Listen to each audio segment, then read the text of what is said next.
So, let's see here. So we are going to be starting Tomb of Annihilation here shortly. This should be a good positive experiment in death. So good luck, guys. I'm warning you, you probably will die. Having a backup character is probably a good idea. Yep. There are means in place to avoid your death that I've incorporated and the module has incorporated. So just because you do something stupid and you think you've died, you may not have actually died. This is built more to be survival and don't be stupid than just hack and slash. So keep into account that you will need to do things to maintain your livelihood, and not doing so can lead to your death. Doing something stupid, even if it doesn't seem that stupid, can lead to your death. Being reckless will lead to your death. Not talking to people and preparing for things will lead to your death. This module is designed to kill you. What about dying? So I'm going to die, is what you're telling me. Well, Yes. die my death. And you'll find out here shortly why I told you guys not to have a death in your background. But we're going to move over to our player screen. So if you guys just want to give us a quick, short, explanation of who you are and who you're playing, we'll do the actual character background, your story, your class, all of that shortly as we move through session 0. So have at it. So what are you wanting from us right now? If we're doing Just backgrounds and introductions later, what are we doing right now? Who you are, what character you're playing, and any pertinent information that doesn't give any of that up right now. Okay. Just so everybody's who may or may not be on. listening is apprised of who's playing who and who's doing what and what your tokens are. Okay. Well, I guess I'm Aaron. I am playing the Great Grundledorf Pummelpumis. That sentence said too many syllables. Apologize. You can call him the G-Man. The G-Man. Oh God. G-Dizzle, if you're into that sort of thing. Who's up next? G-Pump. I'm Scott, and I am playing Geth Stormwind. Okay. I'm JC, playing Kazeri Teripitan, Tiefling Warlock. I'm Corey. I'm playing Benning Chesterton. I'm Dan, and I'm playing Cloggy Stormdrain. The only All thing right. that's more than evil is clogged pipes. So, now, all of you gentlemen have been around the world for a little while, and for the past several days, almost a full 10-day, in taverns, streets, all around the world, you have been hearing rumors and whispered conversation of a so-called death curse. Death curse, a wasting disease afflicting everyone who has ever been raised from the dead. As the days grow longer, victims grow thinner, weaker, each and every day, slowly but steadily sliding toward the death they once denied. When they finally succumb, they can't be raised again, and neither can anyone else, regardless of whether they've ever received the miracle in the past. So death is now permanent, and fear is taking over the realm. Temples, scholars, anyone with any sense of divine magic are at a loss to explain the curse, what is causing it, and how to stop it. The entire region is affected, and it looks like the world is lost for anyone who dies. So, with that, we start our adventure. Dan, roll initiative.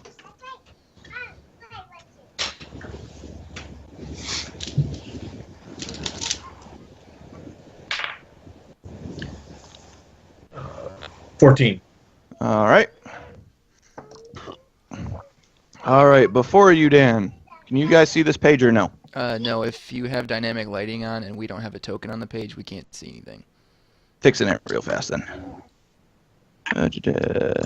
Dynamic lighting's off. All right. It's still black. There. we go. There it goes. Good. I just had to fix that. So, before you, Dan, you see yourself in this corner of the pit. There is a crowd. Let me make sure this isn't too loud for you guys. Yeah, that's a little loud. That better?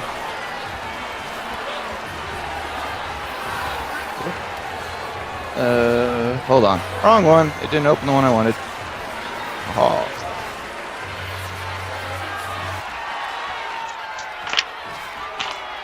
That should be better.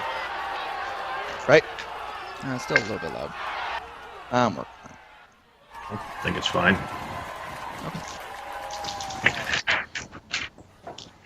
it. Okay. A little bit back. But Dan, you find yourself in this strange pit that seems to be covered with blood. Before you, there is a warrior brandishing your weapon and looks prepared for combat. Above you, there are numerous patrons, all in various conditions of abuse and damage, and some more bloodied, some knocked out. But at the north end of the pit, on the left-hand corner, there is a gruff-looking dwarven man with a ginger beard and carries with himself a warhammer and seems to be left alone by everybody else and not so abused. He's more ornately dressed than everybody else and has a symbol hung around his neck that you will learn about shortly. And from him, all you hear is one word: fight. What do you do? Look over my opponent and I want to try to figure out what he is. He, she, it. All right. And roll for me an investigation check.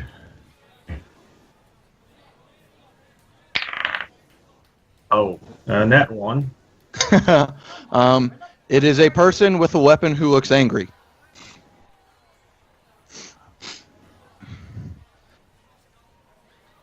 Anything else you would like to do? I advance on the person with my... Can't click on that. With my battle axe. And All right. That one I apparently missed. There you go. Now try controlling your guy.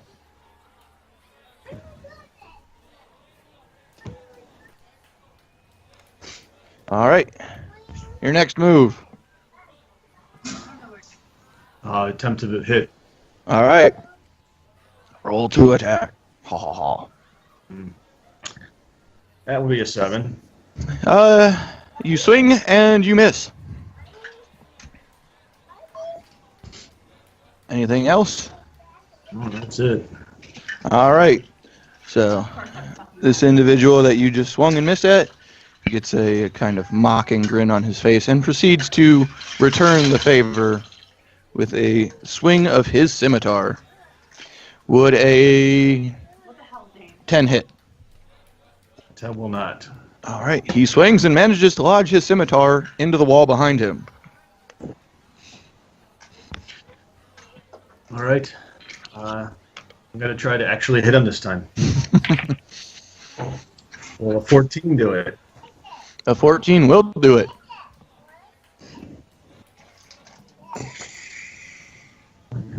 Fuck, oh, there it is. 7 slashing.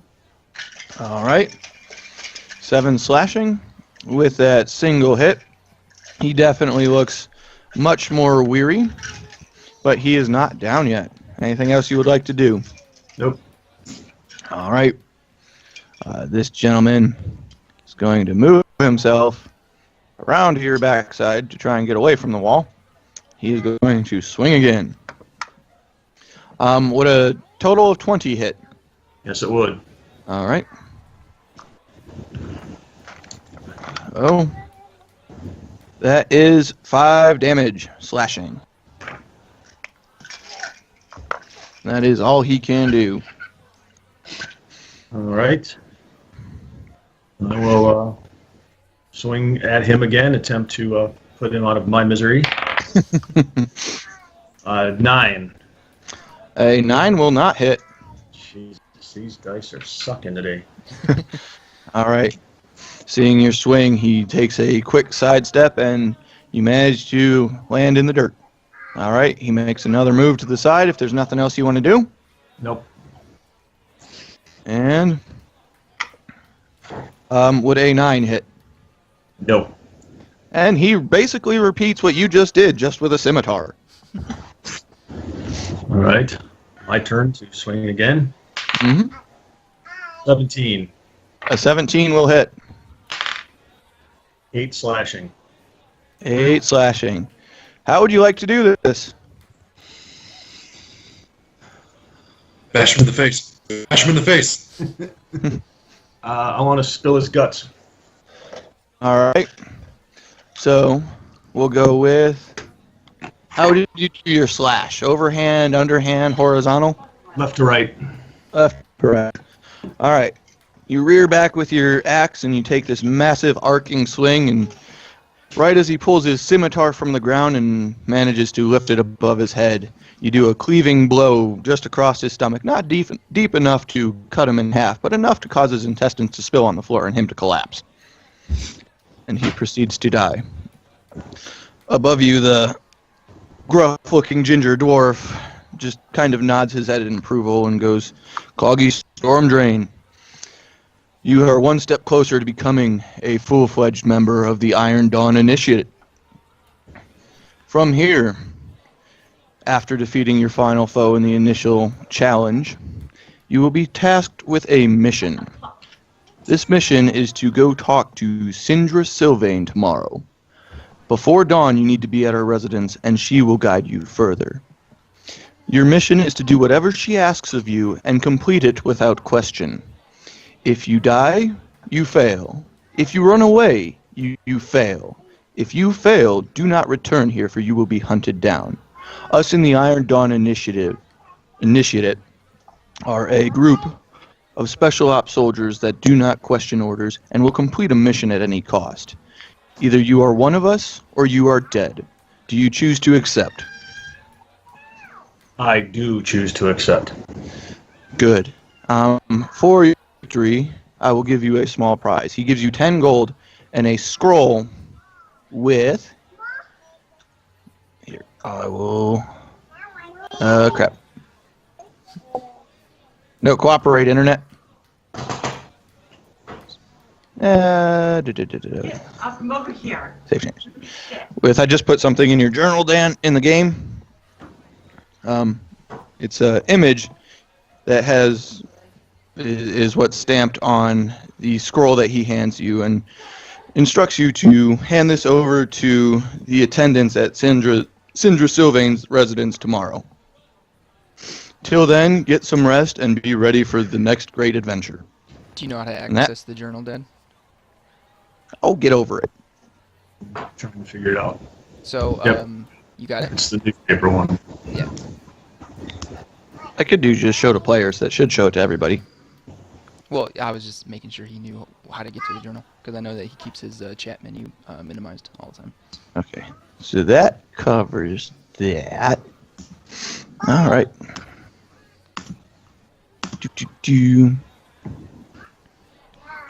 All right. Now we move on to Geth Stormwind. All right. All right, Mr. Stormwind. I'm on a boat. You're on a boat.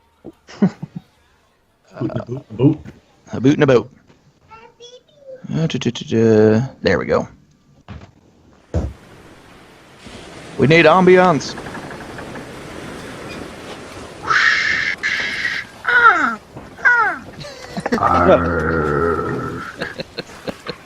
Who was that?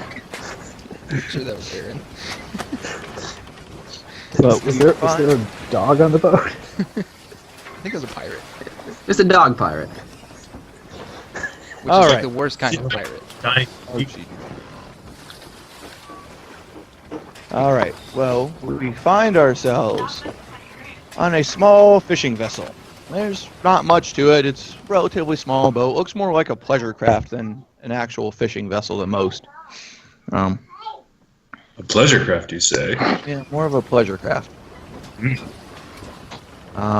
There's a old man at the helm that, yes, you know as Zodi Rollrim. He is a retired merchant of sorts, and you have been hired to work this vessel with him, just, as a hand. He needed some extra help, wanted to make some extra coin in his retirement. It's not any kind of an ornate vessel, it just seems more like his kind of hobby. So, he is at the helm, currently directing the ship which way to go track down fishing vessels. He looks at you and goes, "Gath, feel free to practice that crazy shit you said you needed help with. We're in the middle of nowhere. What's the worst that's going to happen? You're going to hurt the water?" Sink the boat and kill you. I've got others. So, you guys continue on your relatively uneventful day. You guys don't really catch a lot of fish, but he has more than enough money to cover the costs of paying you and the other helper below deck, Viper Morgan. He's a shady individual, has a tough past, didn't want anyone to ask questions, and so he just wanted some help. So as you guys are cruising along, all of a sudden, the boat starts to get attacked. You start hearing thumping beneath the hull. You start, feeling the ship getting rocked, and it's a little out of place for where you guys are at. Normally, it's extremely calm seas. What do you do? Zodi, you should check that out. Well, somebody's got to control the ship. Why don't you go check it out? Where's the other guy? He's below deck. So he can handle it, right? You really trust Viper that much with your life? No. Go see what his drunk ass is doing below decks. Not even banging on the hull again. Fine, I'll go. So, I'm not giving you control. No, you have control. Oh, so that's below deck? Yep, where Viper's at is below deck. Gotcha, okay.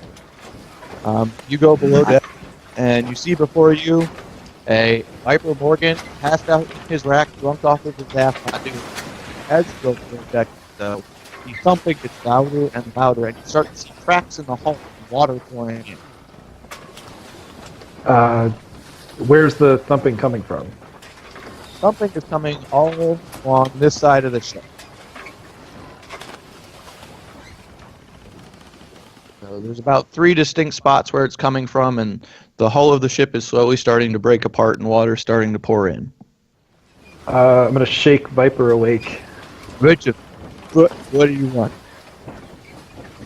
Fix this. The water is pouring in the boat. I'm hired to fish, not fix. And Do it. Hear Zodi yell from the top deck, "Get up here, you fools!" And both of you get to come running upstairs.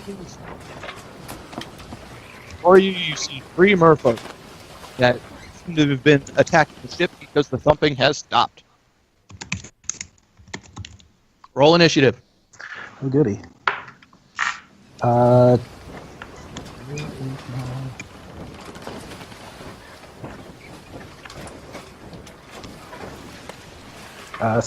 15. All right.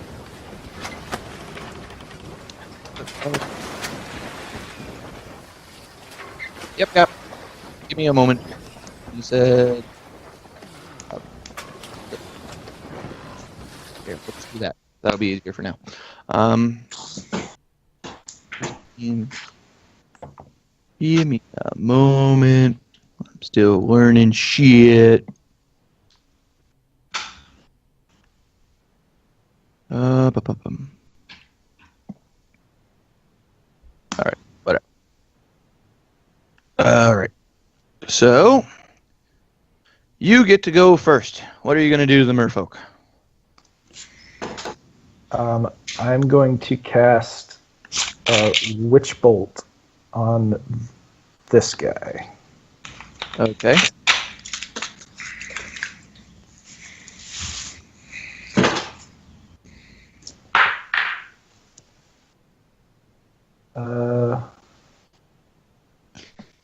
Where is the...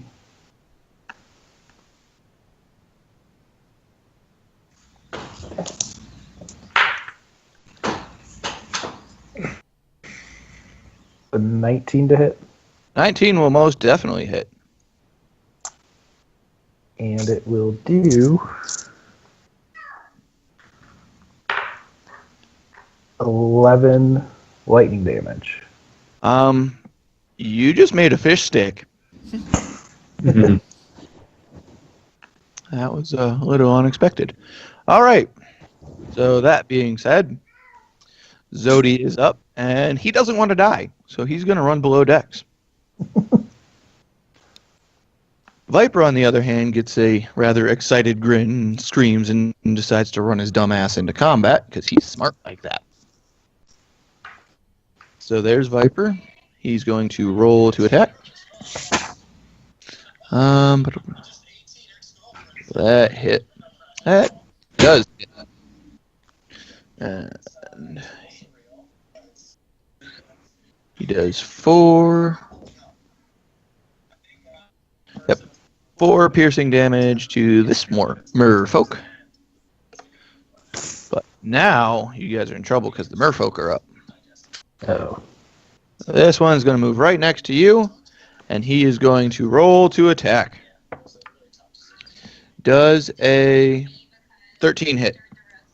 Yeah, I'm a 13 AC. All right. He does a total of, well, 1 damage. It's not a very good merfolk. The other one's going to attack. Oh, dude, this guy's fucked. Viper. And let's see here. That is going to be 10 damage to Viper. Viper is looking very hard off now. He is on the verge of collapse.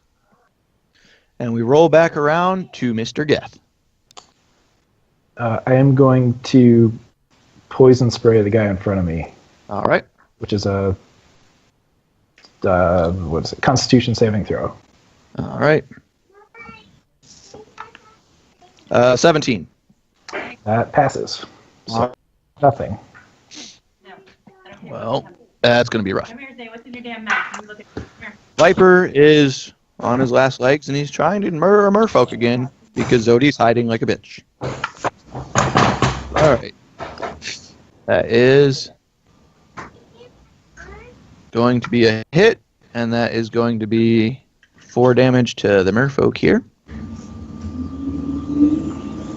Now the merfolk are up. This one in front of you is going to attack you once more. Stop doing that. Would a 17 hit? Oh yeah. Can I, as a reaction, cast my shield spell? Yeah, go for it. Okay, I'm going to do that. So my AC bumps up to 18. All right. So right as this merfolk goes to stab you with his shield or with his spear, all of a sudden he hears an archaic clang, and the spear stops right in front of your face. And he looks very, very confused. This other one is going to attack Numbnuts again, and he happens to miss. He stabs into the deck. All right. You are up again. I'm going to cast Ray of Frost at the guy in front of me, All right. and that is a 15 to hit. A 15. Yeah, That will hit. 6 cold damage. All right. So Take it up. shoots out of your hand, and turns out But then you you did a little bit extra damage due to the simple fact that merfolk live in the water, and he just came out of the water and you froze his ass. So he is very, very cold right now, and you did a little extra damage. get up. All right, Viper will attempt to not be useless again after Zodi comes back up to the deck to see what's going on. Because he's a little concerned at this point. All right. Viper actually hits the merfolk with a 14 as I drop my dice. Does 3 damage, and Viper manages to actually kill a merfolk. I didn't know you had it in you. I don't know. And with that, he passes, himself over to the edge of the deck and just kind of lays there on the side, being done. He's spent for the day. He was too drunk for this to begin with. Merfolk are back up. This merfolk actually manages to almost stab himself in the foot on a critical fail. All right, you're up. I'm just gonna stab him with the dagger. All right. That is a 15 to hit. That'll hit. And for whatever that is, piercing. All right. How would you like to do this? After he kind of failed and almost hit himself, I just kind of, as he was bent over, grabbed him and jabbed a dagger in his throat. All right. Good deal. With that, Zodi, walks over to Viper and goes, "You useless piece of shit." Takes the helm and goes, "Geth, we would be lost without you. Thank you. But now we have to make it back to port. The ship's too damaged to continue like this. Would you be willing to help me so we don't die?"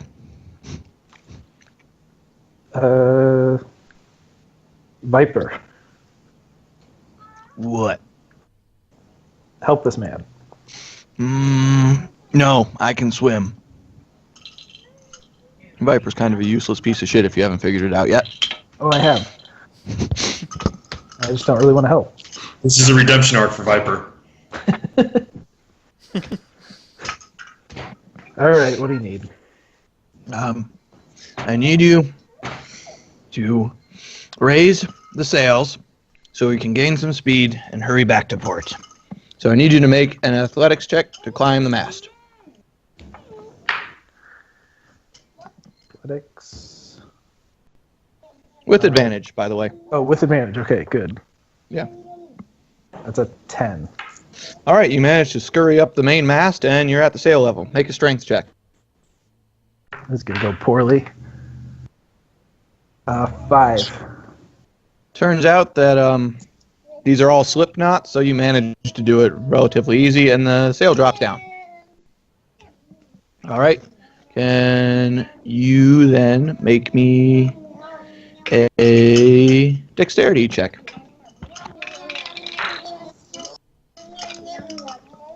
$15. All right. So, no, what you know, as the sail dropped, there was a sudden surge in speed of the ship, and it, for a lesser man, would have knocked him off of the mast, but you managed to maintain your bearings and stay attached to the sail as the ship's picking up speed suddenly. All right. Yes. I need you to go bail water. We're starting to sit lower in the water. Can you do this for me? I think this sounds like a job for you. I'm old and frail, and I pay you. You haven't paid me yet. I pay you every first and day. Is that true? Yeah. Well, make an insight check.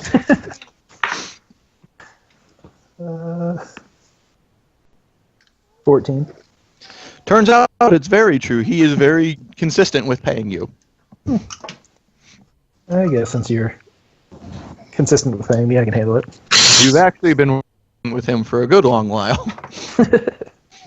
All right. So you move yourself below deck and you start bailing water. I just need you to make a athletics check. Oh boy. A 0. Turns out wood stairs when they get wet are slick, and you fall down the stairs and take 1 point of damage. Okay. All right. Let's try that again. Make me another athletics check. It's not my strength. 9. All right. Hold on.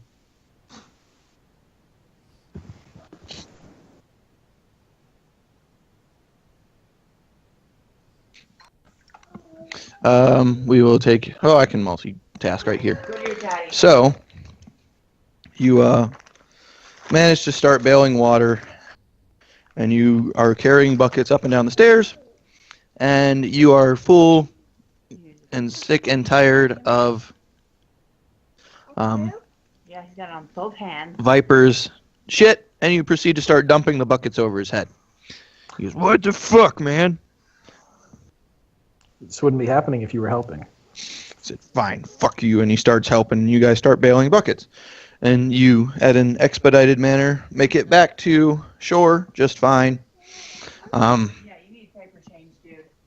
Zodi crashes the boat into the dock because he's in a hurry not to sink and die. Go find a And he looks at you and goes, "Well, Geth, it looks like our adventures together are over. You're gonna have to hold on, dude. I don't feel like spending the time or the coin to repair this ship.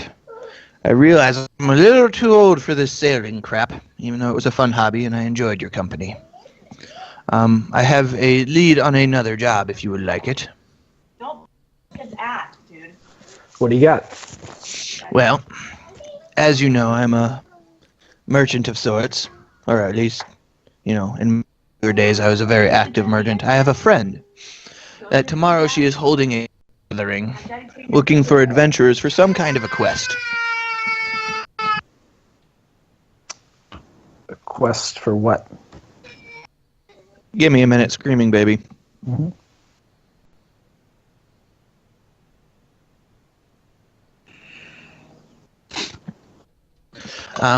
Well, I don't know exactly. She hasn't told me the particulars, but she is a very good friend of mine. She has done much business with both me and my company in the past. Her name is Sindra Sylvain. It's that manor on the north side of town that is rather opulent and ornate, and nobody really gains access to. So this is kind of a big deal that she's opening her home to people. Would you be interested? No, I got nothing better to do. All right. So, here, this is gonna be a minute. I'm wiping ass because somebody shits their pants. Sorry, guys. I didn't realize that freaking Crispin's here and he's on drugs right now. Crispin's not here. It just somebody put a little bit of a tune in their grundle. All right. Give me a second. I'm still in the process of changing ass. But he's like, "Well, if you catch any kind of any flack tomorrow up at the manor, just mention me, and you should be able to get right through the door. Because, like I said, we are old acquaintances. And I have one more thing, so you know where you're going and what the deal is." And with that, he hands over a fire to you, which is now in your journal. Okay. And your journal burns up. All right. And that concludes what we're doing with Geth. All right. What's up? Like my whatever that scroll, it never showed up. Okay. Well, it's just a symbol. I should just be able to show it to all of you guys, and it won't much matter. Let me show it to everyone. Did that work? Yes. Okay. That's the symbol that is stamped in the wax on the scroll. It is the symbol of the Iron Dawn Initiative. Kind of self-explanatory. Sword, sun, stabby, stab, stab. Gotcha. There. All right. Now we shall move on to Mr. J. All right. So, actually, we'll hold here for a moment while I give you a recap, or Jay's dealio.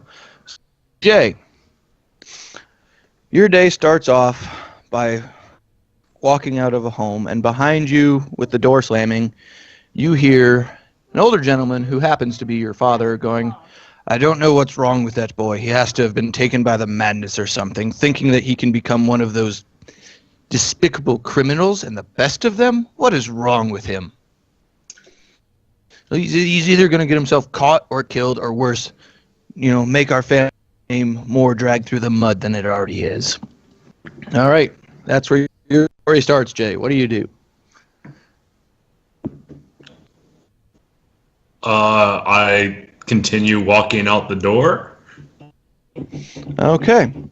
As you walk out the door, you're heading to the slummy area of Baldur's Gate towards the city proper.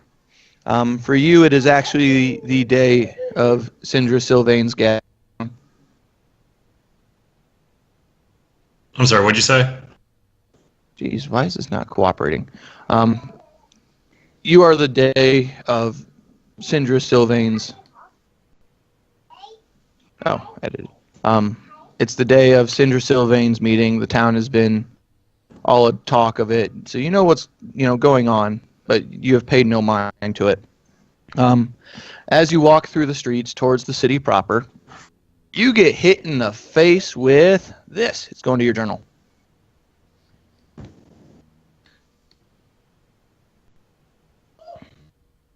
Did you get it? Nope. God damn it.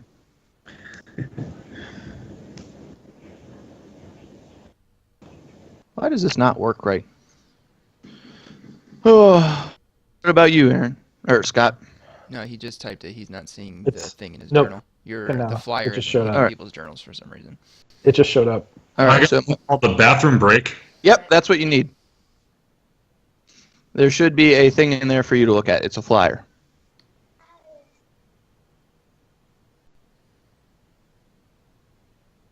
Did you get the flyer? Yeah, I'm thinking. Hold on. Do you want to be a hero? Here. You know At what? this point, Heroes I'll show it to everyone. always have great stuff. Let's see what I can take from them. So you're going to see what you can take? Well, I'm talking to myself. I'm going to make my way over to that place now. All right. Can you make a investigation, or not just a history check for me? The history check. History check. What does the history pertain to? It pertains to Sindra Sylvain, what you know of her, her location, all of that deal.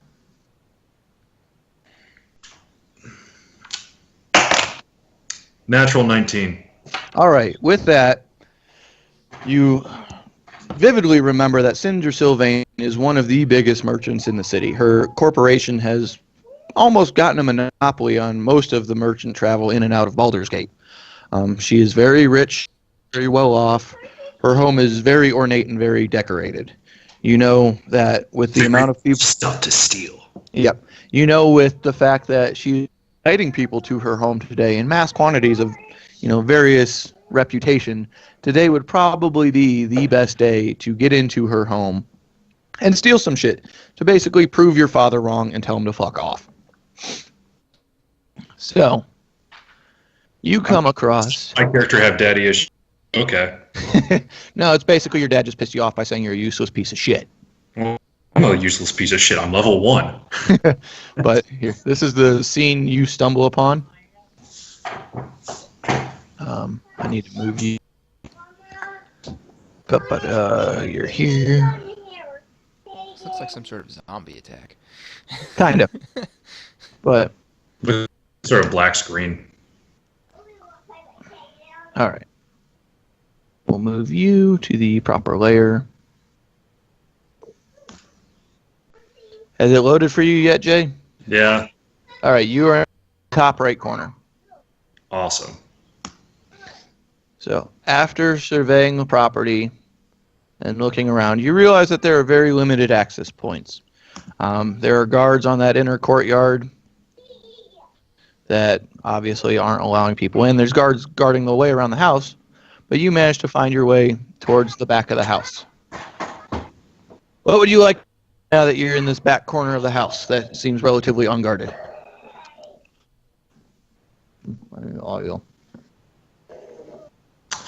Well, what do all the great thieves of legends do?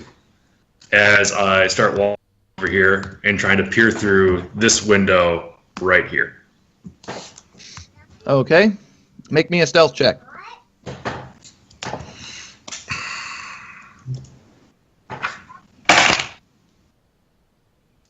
$15 + 4, adjusted 19. Okay, the guard doesn't see you. What you actually see, this is the, I think, third floor of the house, is ground floor of the house. It seems mostly like it's storehouses, storage containers. They're more heavily armored windows than you would have expected for a rich merchant's house. What else would you like to do? Is there anything of value that I can see in that room, like for a smash and grab? Nope, it's all just looks like boxes and crates. You can't really see anything inside of them. All the best stuff's in boxes and crates. I'm going to cast Eldritch Blast and try to just create a small hole in the window to see if I can get into the building. All right. Roll to attack. That's another 15 plus 6, so 21. Turns out, roll damage.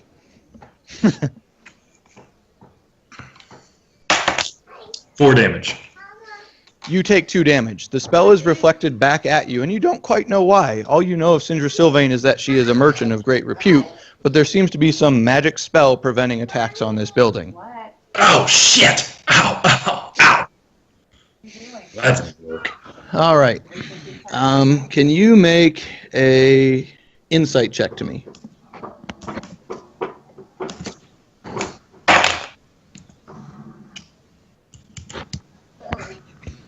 Plus insight, that's a 13 plus 3, 16. All right. After, getting knocked by your own spell, you have a inspirational moment, and you realized as you were walking up to the house, on this corner, which seems relatively hidden and unguarded, there was a vine trellis leading up to the second-story window that is open and easily accessible, surprisingly. Ah, my weird vision where I can only look from the sky down really got in the way of that. So what would you choose to do? I'm going to go over to that vine trellis, but before I go over there, I'm going to check to make sure there's no guards. All right. Roll another stealth check for me then. We'll do that. I don't think they really like me right now. Adjusted 20, 16 plus 4. Oh yeah, you definitely make it over there without any guards. They seem to just be holding their positions, preventing access from these areas. Ah, these guards are terrible. I bet I could steal from their pockets directly. Probably. So what are you doing now that you're at this vine trellis? Does it go up to the second or third floor? Second floor. All right, I'm going to climb the trellis and see if I can get through the window. Okay. Which means you get up to the window. Are you going to look inside? No, I'm just going to put my butt up against the window and fart on it. Yes, I'm going to look inside. Hey, make an investigation check, because we just switched pages. Oh. What's my investigation here? Straight roll, okay. Natural 1. Yeah, you don't see anybody in there. Looks like a bathroom, surprisingly. People poop in those. So what would you like to do now? I'm going to sit there and wonder why they put windows in bathrooms. That seems like a great way to get creeped out. Well, it's second-story window, not easily accessible to most people. And they're, kind of those quarter windows that are used more for ventilation than anything. Okay, then the next question is, as a tiefling of medium size, can I actually fit through that window? Yeah, I mean, they're like the ones that you saw in, like, school locker rooms and old-school bathrooms that are, about 1.5 feet, 2 foot tall and about 3-4 foot wide. All right, I guess I'm going in. All right, how are you going in? Any way I fit, apparently. Okay, well, then for that, you happen to be going in feet first. Okay. You make a strength check for me. A strength check. All right, that's -1. 13. So you make it in mostly through the window, and as you begin to lower yourself down, you lose your grip and your hand slip, and you land on top of a guy in the toilet, who happens to be this man right here. So now you have fallen on top of a man who seems relatively well armored inside of her house in the bathroom with his pants around his ankles, and you've pissed him off royally. Roll initiative. Is there any way you can turn the dynamic lighting off for this so we can see this? Oh yeah. Just give me a holler when that shit's on. I forgot. Doo-doo. There we go. And go. Well, come on, get into the dice box. 6. All right. Yeah. So this angry man has a spear with him and is going to proceed to try and attack you with it. Okay. Would a 7 hit you? It would not. Okay. But here, you have fallen into the bathroom now. His attack missed, so he's going to take a step back. And what's your next move? Well, if he takes a step back, does that give me attack of opportunity? No, because you fell in on him like right here. Actually, yeah. You We'll give told it me to you. it's literally on top of him. Yeah, we'll give it to you. All right, using my dags. Daggy. Come on, stay on the table. That's 18 plus 4, 22. You definitely hit. We still can't see anything, Mick. What the hell? For 3 damage, 3 piercing damage. All right. I'm going to stop messing with dynamic lighting, I think. Well, just don't put it on a page where you're only going to put one person's token. Yeah, I didn't think about that. Leave me be. 4 damage, you said? 3 damage. All right, mine. All right. With that, he is going to... Here. You should be... Did I not control your token? No, I did. Okay. At that point, you should be right there. Because you fell in.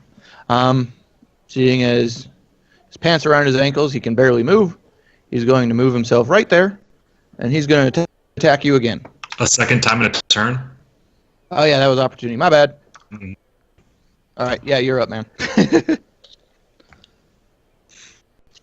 Okay, so if that's the case, Oh. so wait, did he move twice, or you just because I you screwed up. I screwed up. He's still in the same spot. He's right there. All right, cool, because that one means I can actually use Eldritch Blast. So I'm going to roll for that. Does a 9 hit? A 9 does not hit. Okay, then with my bonus action, I'm going to cast the cantrip Blade Ward. So I take, I have resistance against bludgeoning, piercing, and slashing damage until my next turn. Okay.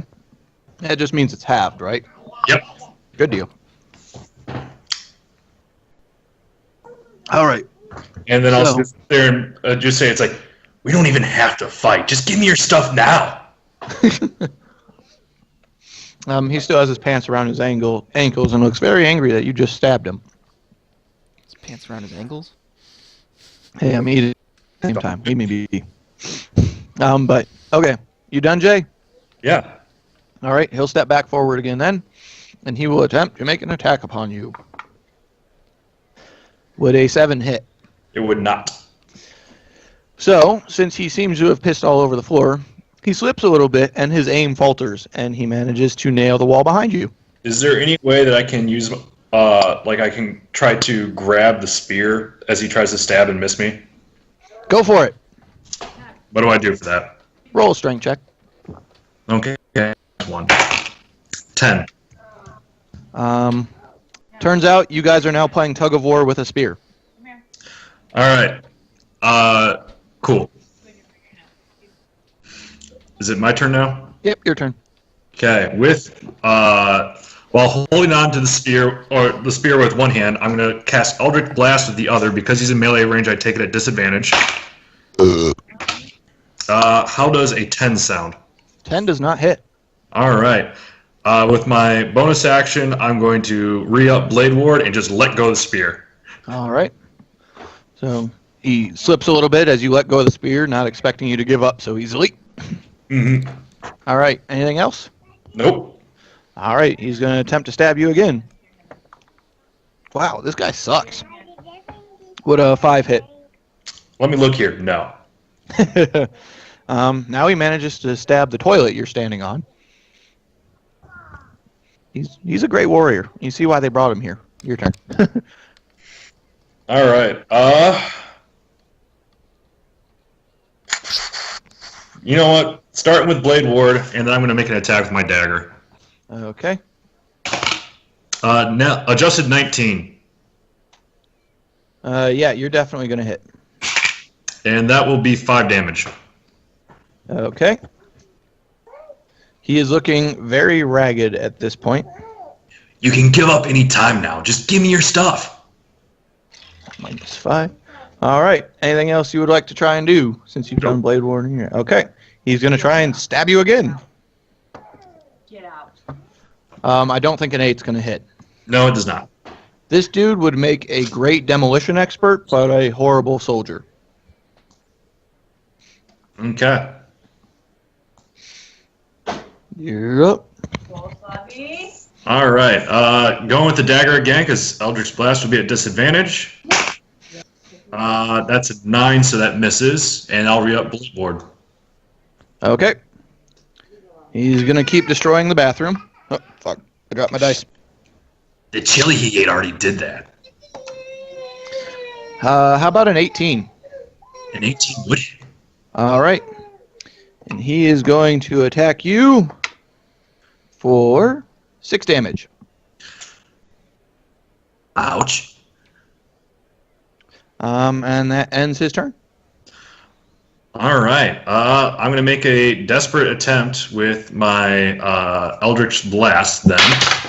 Come on. Stay in my hands. The second one I thrown off the table.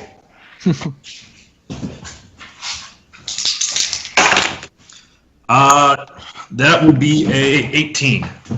That'll most definitely hit. All right. Come on. Roll high. That will be 6 force damage. How do you want to do this? As that happens and it comes down and I'm hemorrhaging greatly, I'm just going to put my hand right onto his face, cast a blast, and send him skinning across the bathroom. All right. His happy ass goes sliding and slams into this door. And he is no longer of existence. All right. Now, you're in a bathroom with a corpse. What do you want to do? I'm going to sit there and put him right on the toilet again. All right. We'll put him on that toilet. Yep. And then just leave a note that says, I regret nothing in his pocket. Okay. Right as you finish up doing that, you hear a bang on the door, and from the other side of the door you hear, "Sir, are you done yet? Sindra is calling." Yeah, all done in here. I'll be out in a sec. All right. And that is where we will hold your story for now. Post-bathroom fight on a slippery, piss-covered floor. That's my favorite dream. Now we're going to move on to the next two. All right. We open on said scene. Can you guys let me know if I need to change anything on this? I can see stuff. Okay, good. Looks horrible. So we come across a scene of a dwarf and a human walking down a forest path late at night. It is a much less used forest path. It's almost like they're trying to stay off of main roads for whatever reason it may be.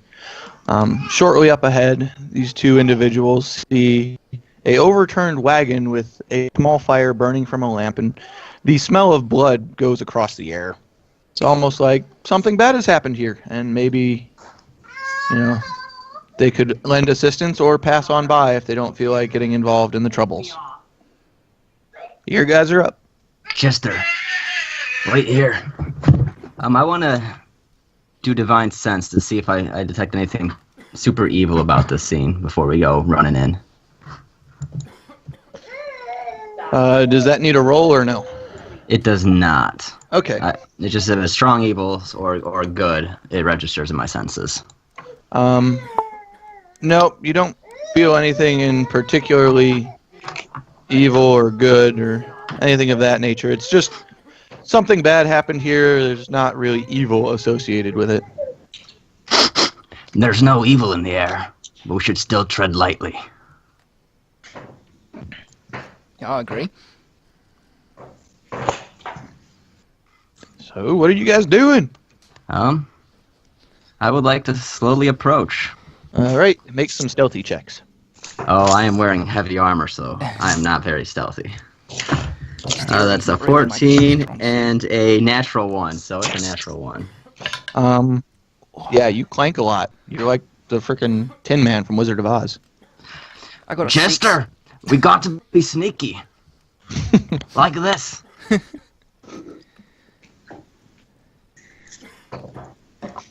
All right. As you guys approach closer to the wagon, you're seeing numerous corpses, some blood spatter, a trail leading off to the northwest, kind of into the woods, like somebody was being chased and about to be slaughtered.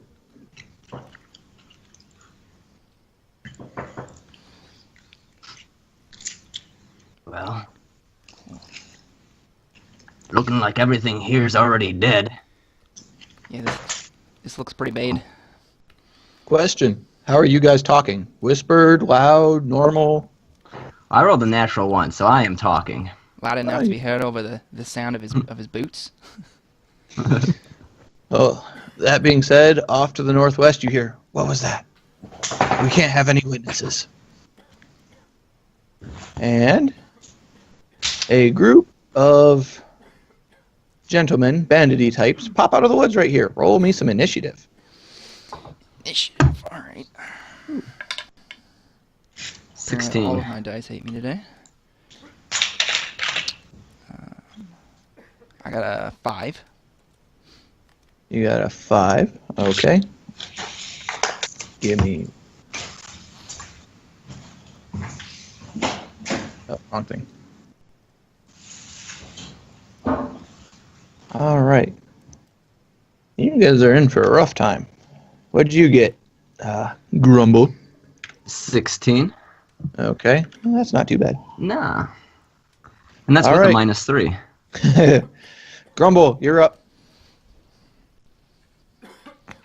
Well, can I can see the people? Yep, you can see them. Are they covered in blood? They are very much covered in blood. It looks like they've been looting corpses because they're a little weighed down with stuff at the moment. Okay, well, what be ye business with these travelers? Our business be our own. Be on your way or die. And I look over to Chester, shrug my shoulders, and I start charging.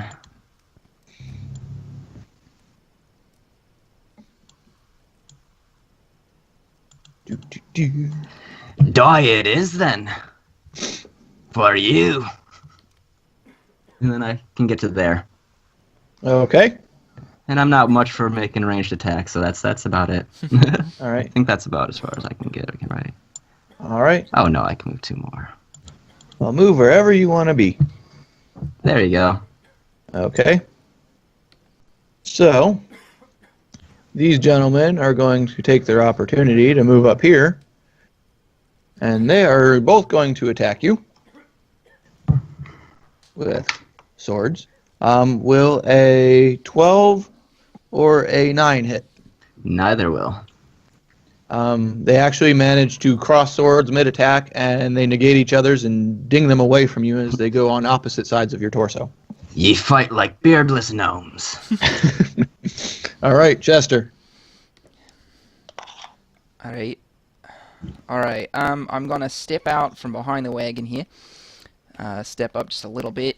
Am I gonna have a problem shooting over Grumble? Alright. He's a small creature, right? How tall are you, Grumble? I'm 4'5".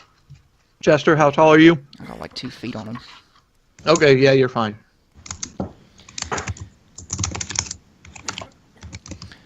Alright, I'm gonna lift up both hands. The left hand is gonna become sort of engulfed in flames, and the right hand is gonna have like frost accumulating on it, and I'm gonna shoot a firebolt at the guy on the left and a ray of frost at the guy on the right over Grumble's head. Okay.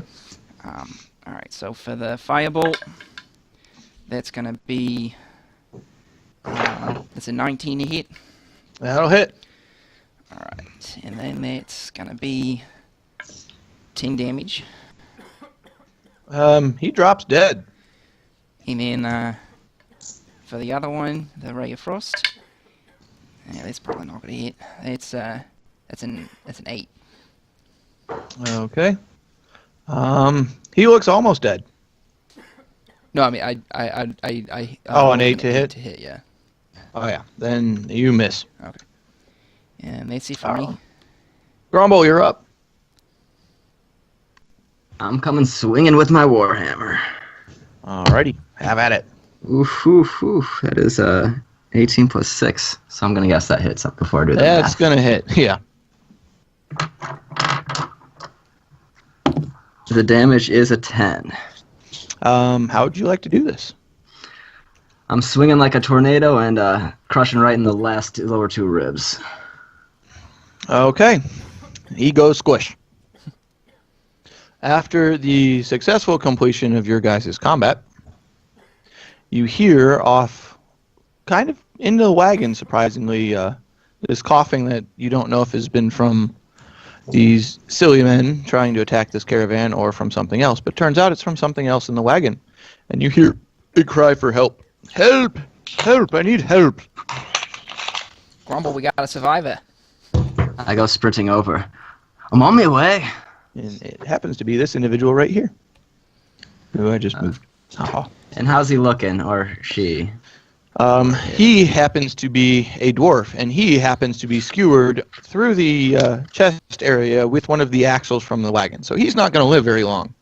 Shoot, that doesn't look good. Do I have a feeling that my lay on hands would help? I can do 5 points of healing. Do I feel like that would help at all, or is that just kind of like he's bleeding out, and that just delays the inevitable?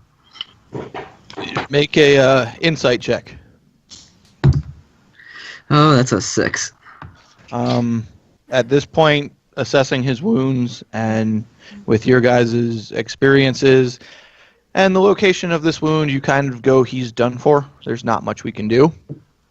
But in the movements you've made, considering spell, possibly getting it ready, he happens to catch a glimpse of your amulet and makes a recognition of it, almost like, he's been saved, that kind of an expression on his face.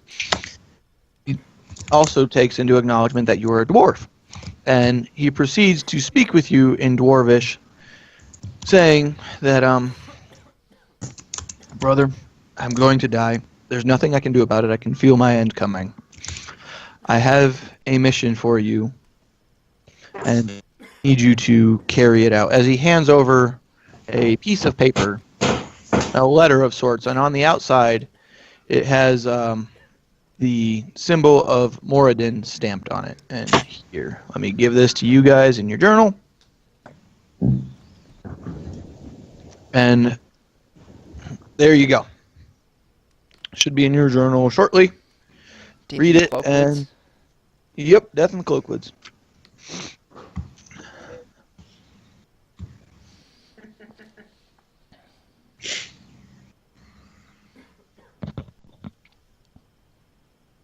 It's written in Dwarvish, of course. There's the symbol of Moradin all over it.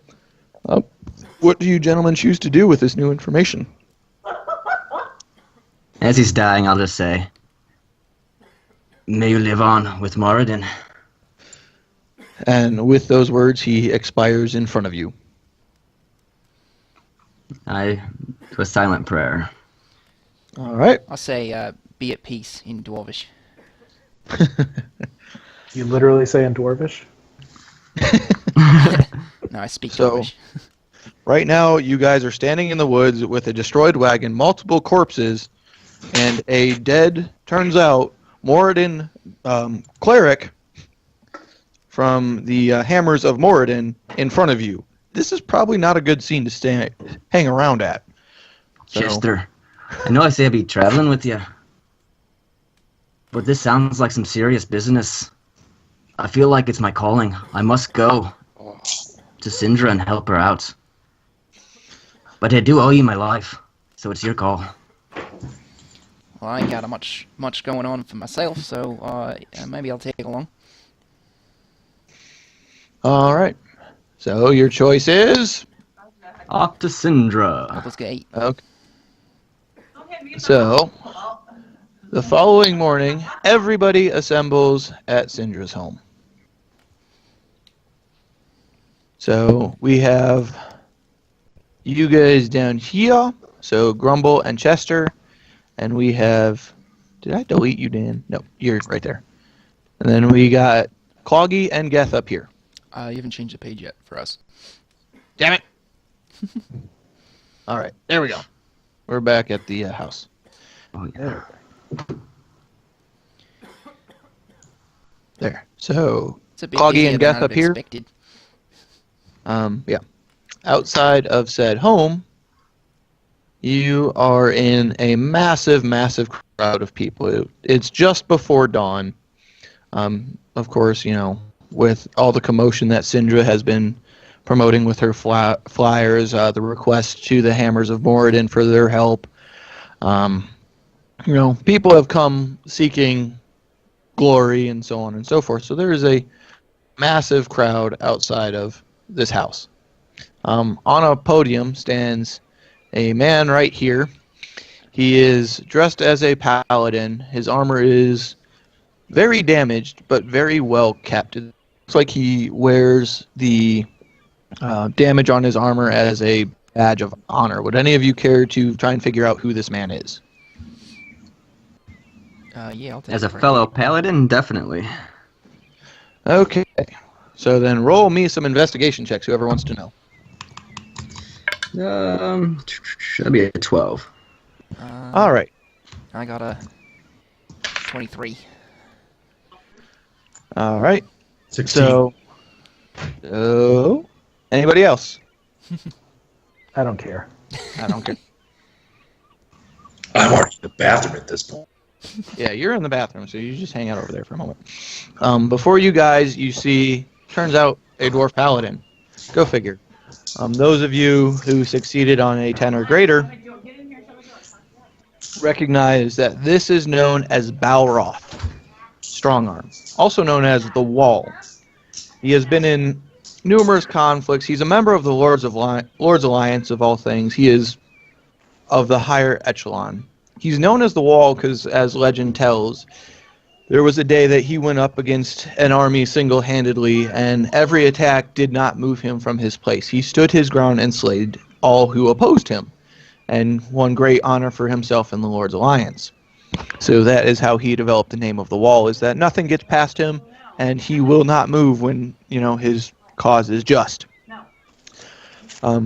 As dawn begins to break throughout the crowd, you see numerous individuals, some farmers, who are seeing more of the adventuring type of, varying strengths and weaknesses, and it is a rather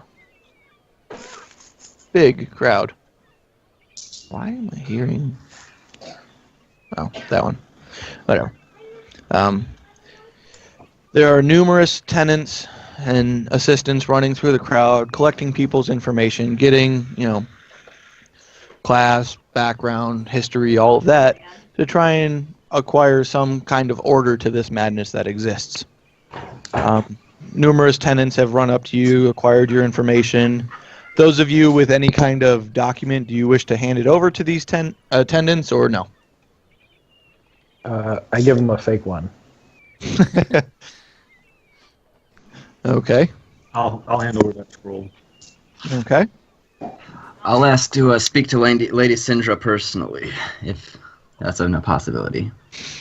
The attendant just looks at you and goes, I don't have that power. I'm just here to get your information, and she'll choose who comes with. Well, I have these orders. Okay, well, I'll hand them over. If I after will that take doesn't these work. to her immediately. As the sun begins to crest over the hill, a couple of individuals in the crowd who seemed more sickly and weak fall over dead. So now there's a couple corpses around you guys. It seems to be a fairly common occurrence. So at this point, people are scared, but they feel like this is the only place that there is any kind of salvation for the future. So as this happens, a tenant runs out up to the Wall and hands him a list. He raises his hand and goes, "Silence," as the crowd goes quiet. All individuals in attendance are attentively listening to the wall. And I didn't have this time because I'm dumb. I take the silence as an opportunity. What, nobody's gonna do anything about them dead bodies? They're just gonna leave them there? Can't even drag them off to the side? Everybody just kind of shoots you a dirty look, like you should probably be quiet. This man will crush your skull with his pinky. Is that because he has a really tiny skull? Yeah. It's because he's Okay. Tatum and the notoriously angry. But he begins to call off names. You hear Merrick Toscobble. Then you hear Cloggy Stormdrain. Yashir Maradali. Then you hear Guest. Stor Shin. Tessel Helder. Sandra Aristo. Then you hear I'll strike. Just the word hope and Bree Legaloo, Marta Doske, Bron Berker, Tessel Tallstag, Tomo Cow, and then you hear Grundledorf Pummelpuss. And he takes a second look at the paper and goes, Grumbledorf, you've got to be kidding me. And then as these names are getting called off, everybody's proceeding to up towards the wall, and he's directing them into the house. They're being led upstairs by attendants. But as Grumbledorf, as you walk past, he stops you and goes, Grumbledorf, I know of your history very well. You were there when bad things were happening in a bad place that we choose not to discuss too much because it is a kind of failing for the Lord's Alliance. Your help and assistance has kind of become legend of sorts within the lower ranks of the Lord's Alliance for coming to our aid. If there's anything I can do for you, what is it? Just ask, and it will be yours.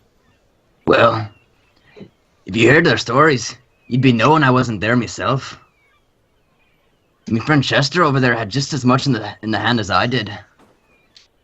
You'd be letting him come with us, wherever you just called me. Chester what? I'm sure there's more than one Chester here. Banning Chesterton. Aye, Benning Chesterton. All right.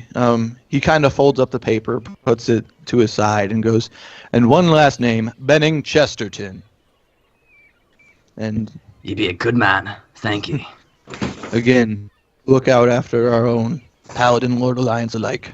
So you all proceed inside to, and Jay ends up over here too. You all end up over here, in the center of this room. Jay, the attendant is fetching you from the bathroom. He leads you up another flight of stairs into this room of adventurers that has accumulated. And the wall proceeds to be the last one to enter the room, stands in front of you all, looks at you and goes, just give me a moment, and we will decide who gets to speak to my master first. We can backtrack just 2 minutes. As the attendant found me, I'm literally like leaning up against the stalled door with the dead guy behind, actively bleeding the entire time. And he just goes like, I was mid-battle when you guys told me to come down here, and I realized how important it was, so here I am right now. The attendant looks at you and goes, sir, that was one hell of a shit. Now get upstairs. Chili does that to me sometimes. I've got some digestion issues. It's me to explode and bleed everywhere. All right. Check out that window frame, Marie. I So- sort of lean back, like to get Grumble's attention behind the Ganassi, and I say, Crocky Moses, they brought a fucking hillbilly in here and I had to fucking work to get my name on the list? What is this shit? Rochester, you'd be better than anyone. Don't be judging a book by its cover. Yeah, roll for racism. Natural 20. Super Works. racist. All right, but as the wall stands before you, he says, ladies and gentlemen, I need one more moment of silence. And he proceeds to say a prayer to himself. And as this is going on, lights begin to generate above every individual in the room except for himself and the attendants. Grumble, Geth, Chester, Cloggy, and Kazir all get lights of the same color. The other members are grouped into groups of 5, and they all get to the same color as well. And he looks at you all, the ragtag group that seems to be assembling now of our party, and just kind of gives a quizzical look at, why his deity would choose these, and says, well, gentlemen, Cloggy, Grumble, Geth, Chester, and Kazir, you are the first group, and my master will see you now. And behind him, this magical door opens up. And inside there, you see a room. It is a wood-paneled room with a fireplace, comfortable chairs, and a heavy table bearing goblets, bottles of wine. The walls are hung with maps of the sea and charts. Racks and shelves and cabinets hold hundreds more rolled maps and charts. A person is seated in an overstuffed chair near the fire. You can't discern a gender because only the person's head emerges under a heavy blanket draped over the chair, and an embroidered hood and silver mask conceal the wearer's face. Even the person's dry, raspy voice provides you no clue. Help yourself to some wine and seat yourself, friends. I hope I may call you that. As this individual as I'm trying to get around the wall, knowing his lore, I take an awkward left step, right step, just trying to see what he'll do. Like a really awkward person trying to just get around someone. He stands solidly and just kind of chuckles at your silliness. Sorry, Mr. Wall. I'll be on my way. My master is waiting. Yes. So, as she motions, as Syndra motions her hand across to, take some wine, there's stacks of paper in front of her, and she manages to knock over a full bottle of wine onto one of these stacks of paper. And with the ink being so fresh and her being so addled and shaky, it basically ruins the stacks of paper in front of her, which turned out to be all of the information that was gathered by the attendants outside. And she just looks and kind of chuckles to herself. Well, looks like all of my information is ruined. If you all would be so kind as to introduce yourselves so I can get a better feel for the party.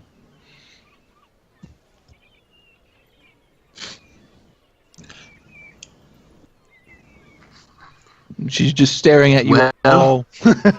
I'm Grundledor Pummel, but your paladin can attend to that. I fought with his Lord's Alliance on occasion. All right. Well, welcome, Grumbledorf. I'm Kazir Teripiton, and I'm sorry, but I'm kind of bleeding all into your chair. Does anyone happen to have a Band-Aid? With that, she casts Cure Wounds on you, and your wounds are magically healed. Awesome, thank you. But does anyone still have a Band-Aid? They shut themselves in the world. What, you can't go? No. I can't just magically decide Band-Aids are in this game. No, I wasn't talking to you. I was talking to my dumb wife. Get off the TV! Someone was on the TV. Yup. I'm Benning Chesterton, human wizard, and if Grundledorf has any pull with the Lord's Alliance, then I probably have about the same amount. All right. Geth Stormwind. I think you can tell what I am. You know that room thing? What are you? No. What are you? Bleeding. What are you? You're not bleeding.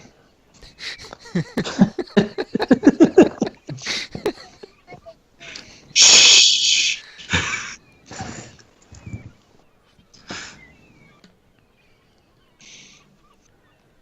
And who is the gruff individual at the end of the table there? I'm Cloggy Stormdrain, a human fighter. Currently a man without country. Well, it seems that the gods have deemed you fit to be hopefully my saviors. Is there anything you would like to know about me before I continue? Is there a body underneath there, or are you just a floating head? Well, there is a body, but it is wasting away. I've been affected by the death curse that plenty of other individuals have been. Many years ago, I was a adventurer of sorts, and, well, the wall and I had many experiences, and at one point I perished, and the clerics revived me, but now with what's going on, it seems like I will die in the not-too-distant future. So with my wealth and fortune, I have made a call to arms for adventurers to help save my life and the life of other individuals affected by this curse, it seems. I don't care about So, that, Freya. Curse, yeah. Anything we should know about it? Well, my contacts in the Harpers have told me that the cause of the curse is a necromantic artifact called the Soulmonger. According to their information, it's located somewhere in the island peninsula known as Chult in the south. What was that called again? What? Soulmonger. Soulmonger. Soulmonger. Kind of like a fishmonger mongers fishes. This thing mongers souls. Yes. And Which means tosses it back and forth nonsensically. is there ways for us to know who's been affected by the soulmonger? They seem very weak. They seem frail. They are decaying as time goes on, and day by day they grow weaker and more pale and more fragile. How did you become afflicted with this? Back in my youth, before I became the rich merchant you see before you, I was a sorcerer with the Lord's Alliance. That kind of explains the accumulation of magical artifacts and spells that exist around here. And, well, I fell in combat and was revived, and as it turns out, anybody who has fallen and been returned is affected by the curse. Any new person who dies is affected permanently by the curse in that they are permanently deceased. And as time goes on, those affected die and cannot be revived. So obviously, people who have been resurrected know that this is happening. How are you still alive? Like, what's the factors that lead to how long you got? It hasn't really been completely figured out yet. The best we can gather is the fortitude of the individual is going to determine how long before they expire. Hey, I'm sorry to interrupt here, but you guys have the Lord's Alliance, the Harpers, feeding you information. And I'm sorry, looking around the room here, we're a bunch of schmucks. So, how do we stand any chance of this sense of adventure and curing this disease when we're literally just met each other? Is there anything you can do to help us, outfitting us? Yes, I will be offering you each 50 gold as starting compensation for your assistance, and upon successful completion, you will all be offered an item of your choice from my archives. Well, I'd be thinking stopping a death curse would be a reward enough. But There's no reward to claim if we die in attempts to get this. Well, if we die anyways, we're dead. I don't know about you, but I've never died before. I'm fine. But But think about everyone else. Done. And, Tiefling, to answer the second part of your question, the Harpers and the Lords of Lions have both attempted to send missions into the jungles of Chult, and none have returned. I have sent other parties of adventurers And they have yet to return. I'm desperate, and I will take whatever help I can get. But this is exactly it. The definition of insanity. We're trying the same thing over and over again, and nothing's coming back. Can you at least arm us? I would feel better if I had something that would stop, spears. I'd feel better if I knew what a Chult was. Asking the right questions there. With the gold I will be giving you, and with where we will be going in Chult, you will be able to purchase something to stop spears, if you so choose. The city we are going to is actually a port that I know very well. It is, oh fuck, I'm starting to lose my voice because of this. It is, Port Nyanzaru. It is a place that is the last bastion and only bastion of real civilization in Chult. There it is a massive merchant city that has anything and everything your heart could desire. So if you wish a shield, you may have a shield. If you wish magical items, you may buy them there. But know that this is the only civilized place on almost the entirety of the island. And to venture forth without preparation, you will certainly meet your doom. Will you be accompanying us to Chult then? Wherever the hell it is? I don't know. Be us outside of this chair. Actually, I have a teleportation circle that will get us to the port of Chult within a heartbeat. And there, I will be staying with a friend of mine named Wakanaga Otamu. Gesundheit.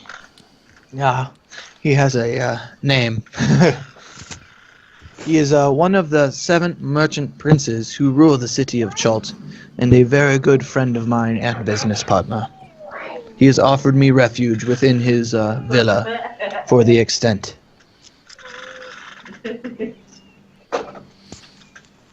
Have you ever adventured in Chult yourself? I have mostly done work with the port cities and the coastal regions. I don't know much about the interior of Chult. All I know is that it is largely unmapped, and it is unbelievably dangerous. With that, she pulls out a map to show you guys, and we'll move you guys over there. Oh, wrong one. That one. Stupid thing. Hold on. It is being uncooperative. No friend. I didn't do what I want. So she pulls out a map. No friend. There we go. No That friend. That should be it. That is Uncharted. Hi, friend. Yeah. Wow. And she shows you. Why is it not loading the right one? Damn it.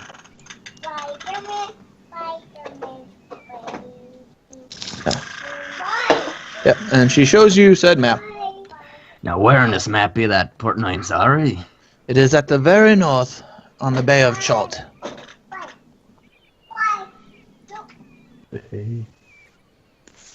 So up here, she points.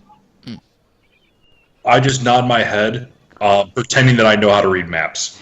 Friend. But it is No friend. a very, very dangerous place. There are many perils within the jungle, No friend. some known, some unknown.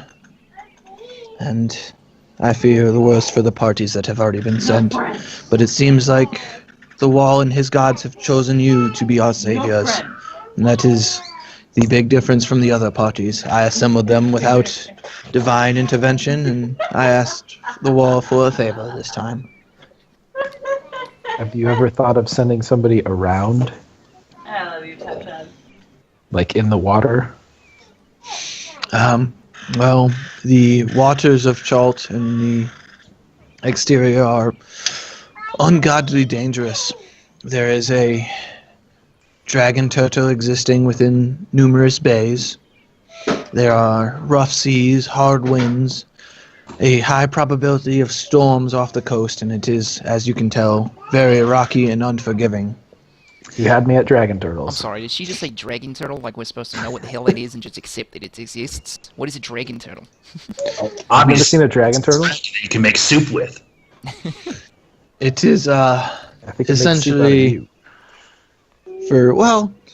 actually, do any of you have knowledge of the sea and the perils that exist? Lady, I've never been out of Baldur's Gate.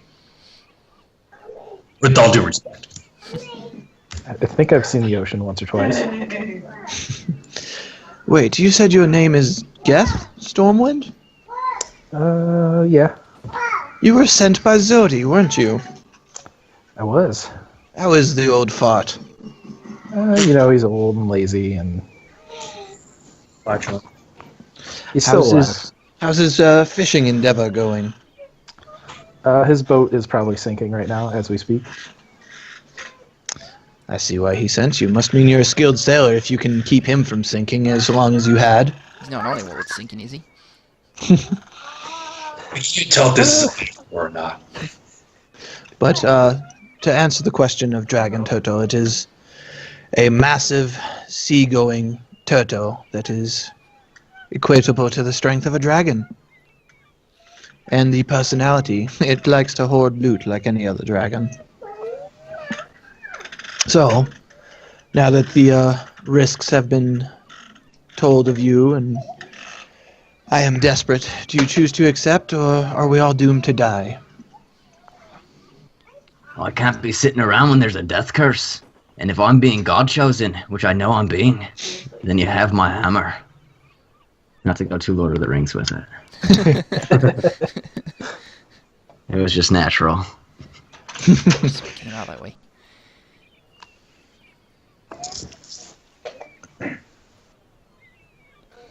Well, that's one. Yeah, well, On my Sorry, you want us to say stuff since we're a team now. Oh, you still have the right to back out.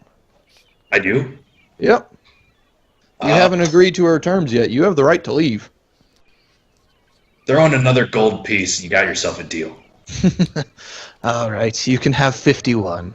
All right. What a steal. Does that deal extend to all of us?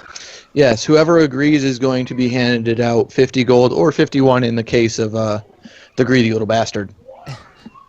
I'm sorry. The term is economical.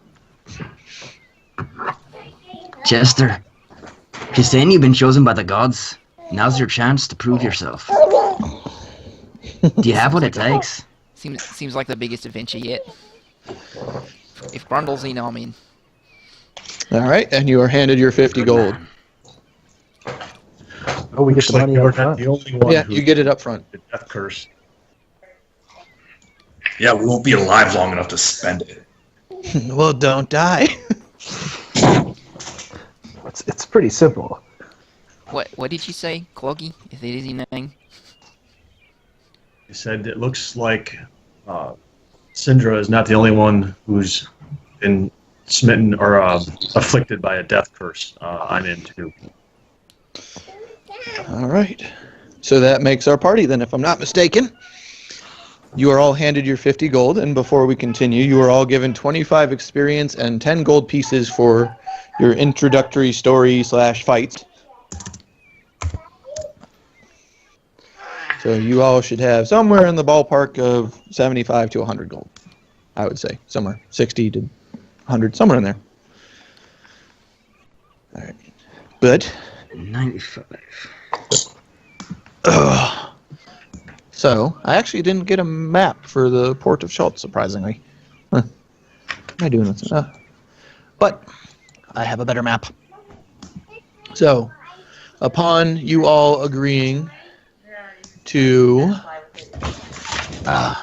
be her next party of adventurers and hopefully not die, she stands up and the entire room begins to glow in this arcane bluish kind of energy. And magically, you guys are teleported to Chult and the port of Nyanzaru, which is here. I see, blah, blah. If it'll move. There we go. No, wrong map. Do. Port of Nyanzaru. There you go. Ooh, I'm going to have to adjust that one.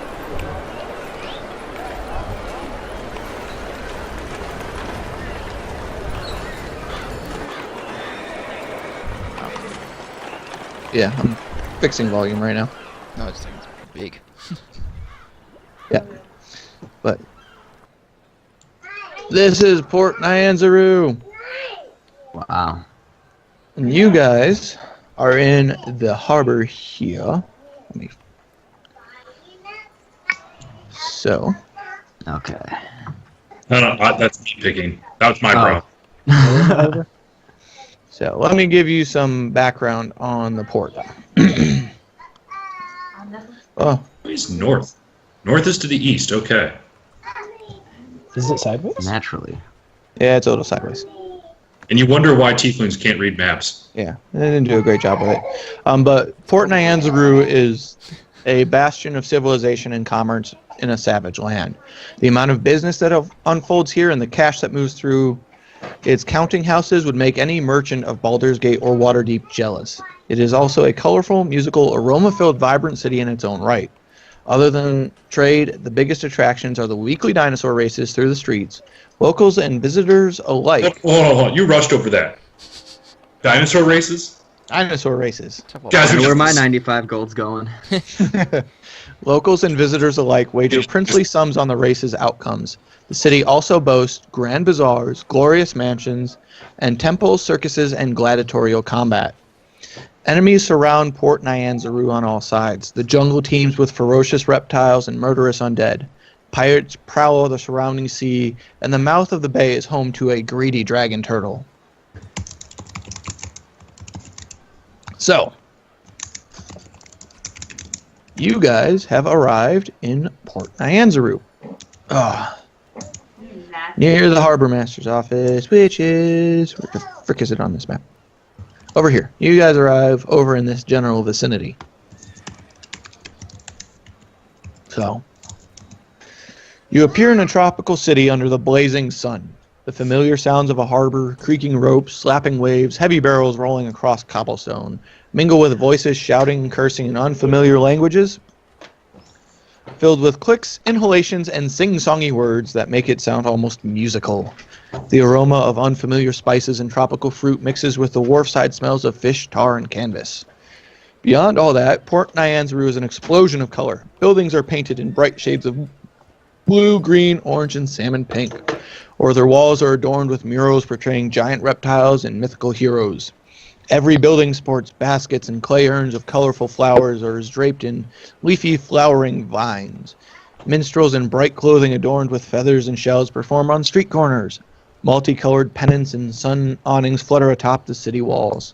A crowd of children dressed in feathered hats and capes races past you, squealing in delighted terror, as a street performer costumed as a big-toothed lizard stomps and roars behind them.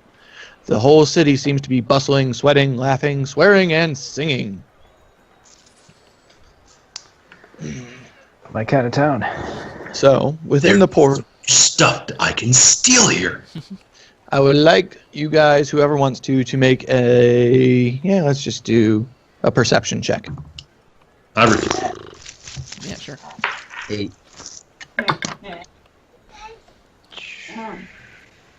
19. 16. You're my pig. I'm just looking at people's pockets for gold. One track mind over there. Yep. So are you actively trying to steal from people or no? No, this is reconnaissance. Any of you who got a 5 or greater, make note that there are medium and large dinosaurs used as beasts of burden to haul carts, hoist heavy loads, and tow boats along the canals within the harbor. These dinosaurs, some carnivorous, some herbivores, seem to be decently well trained and are well used beasts of burden. It seems to be the general go-to for any kind of heavy work within the city. We should be getting ourselves some of them. Let's see here. So, Syndra looks at the party and goes, well, from here it's up to you.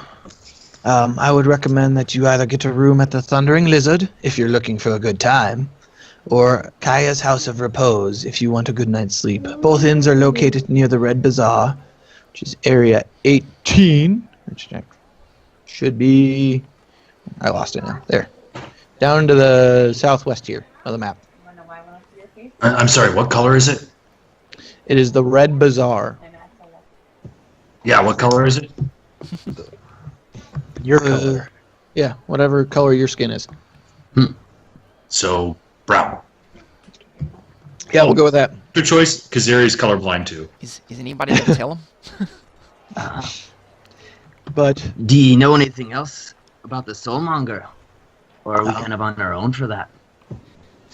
That is all the information I have at the moment. You'll have to ask around the city. This is the, like I said, the bastion of civilization here, so if there's going to be information to be found, this is where you will find it. Take advantage of it. They are rather hospitable people for being in such an inhospitable land. But I need to get to my friend's villa and rest. Aye. so, you guys are now in the port, and off goes Syndra. What would you like to do? Well, Because we're in strange land here, guys, should our first thing is to check out the merchants and get us some better gear? For all we know is there could be people in this town already that might want to fight us. that's not been a bad idea. I know, I had it. All right. So, what are you guys choosing to do? Go to the merchants. All right, Yeah. we're going to go to merchants. Look for a place with hanging shields and weapons. Do you guys want magical, non-magical, what? Non-magical to begin with, because I'm pretty sure that's all I can afford. Okay. So we're going to our various merchants page here. It is a combination of multiple merchant maps. Any of these structures will have merchants. Any of these tents will. The smaller tents tend to be just more generic kind of items, foodstuffs here and there, things for water. The two at the top tend to be the larger merchants for survival equipment and weapons and armor for the other. Well, I'd be more interested in the survival guy. All right, survival guy is the one here on the left. Weapons and armor is the guy here on the right. All right, I'm going up to the guy with weapons and armor. And I'll go up to the survival guy at the other time. Okay. Yeah, and then trying to purchase the shield that we talked about earlier. Yep.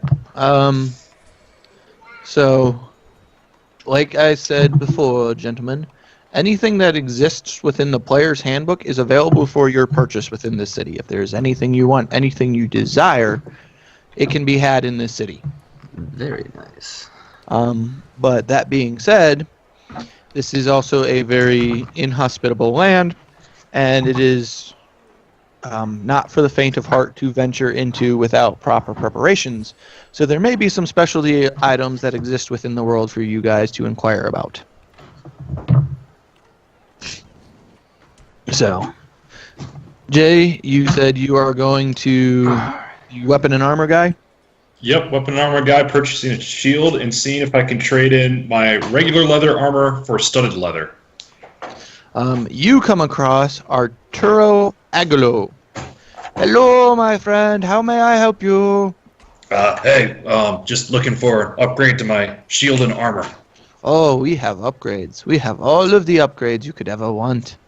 Well, What is your price range? Give me the starter kit. Well, starter for what price range? We are a city of much wealth. What is your range? Mine is infinite. I sincerely doubt that, because then the economy would crash and there's no point of having gold. How about, do you have anything of the studded leather variety? The spikier the better.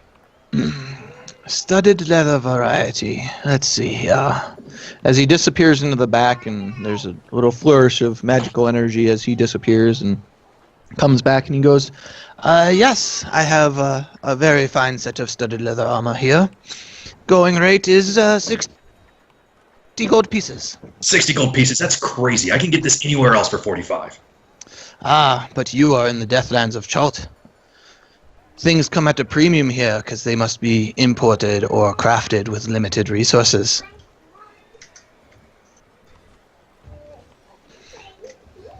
Look, man, can I take insight to see if he's trying to sell me on a screw job? Yeah, go for it. That is a 14. Best you can figure out is that, yeah, he's trying to screw you a little bit, but this is also a city of merchants, and they are out to make as much coin as possible. So it's kind of to be expected in this kind of a city in a very dangerous land that has, you know... All right, no more, fam. I'm just going to go up. Yeah, I'm going to go up to him and goes like, look, man, I can literally go anywhere in this town and buy something that'll help suit my needs. I chose you for this one. So you can sit there and take 45 gold from me, or you can take 0. How about 52? I've made my deal. As I begin to walk away slowly, trying to see if he'll like raise his voice to try to complete the sale. Have a good day. All right, cool. I still bought my shield though. Yeah. Yep, you still got the shield. Anybody else? Sweet deal. Thanks, guys. I'll see you next week. Bye, Jay. See ya. Who else wants to do shopping? I think we should head to the survival shop, but Yeah. first I've got a pretty important question. Cloggy Storm Drain, is that your real name?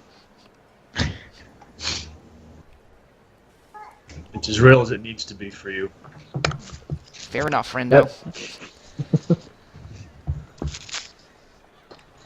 All right, so you guys head to the survival shop, which is the dude up top on the left there. As you enter, he goes, "Hello, gentlemen. How may I help?"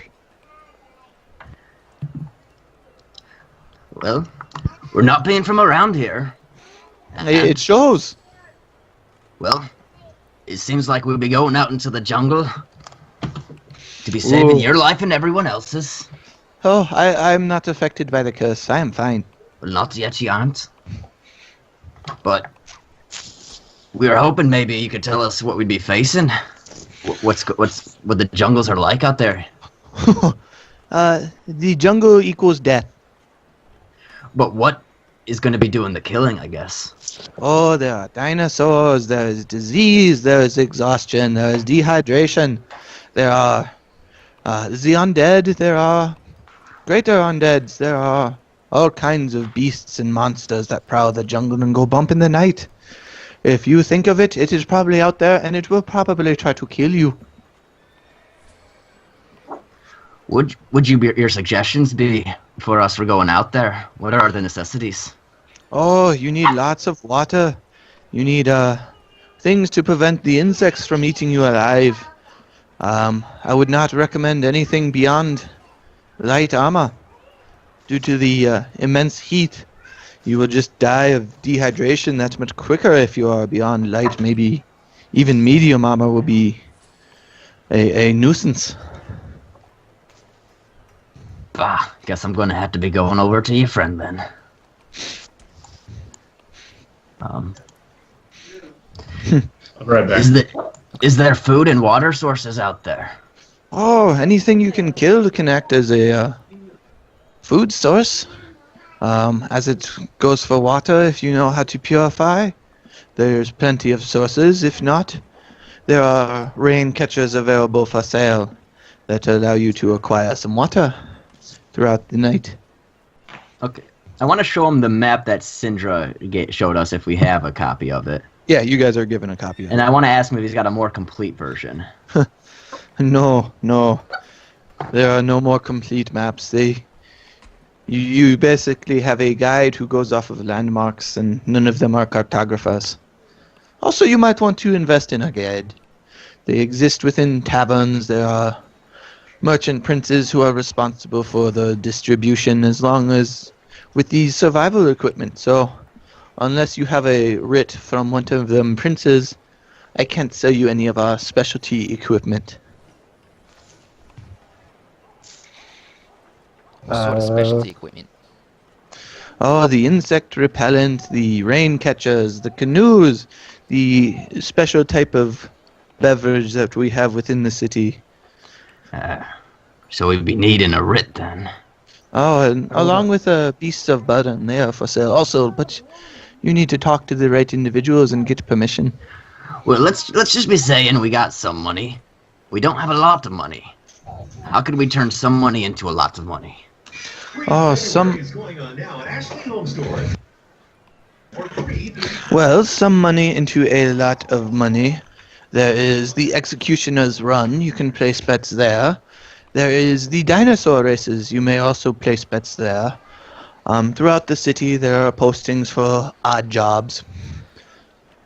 At any of the inns, you could find a posting for one of these jobs. And then there is also being put into the service of one of the 7 merchant princes. They tend to assist adventurers who are in their best interest. Well, I'll be thanking you kindly for your information. As soon as we have a writ from a prince and to buy your stuff, we'll be doing just that. Oh, just make sure it's the right prince. You need Ifan. Fuck! There go all my dice. Give us that true merchant area sound effect. Yeah, I know. Pots and pans clanging. I'm in trouble now. Uh-oh. Yeah, no, stop, get, now, go. Thanks, Zane. Fuck. Well, as far as Let's take a moment break.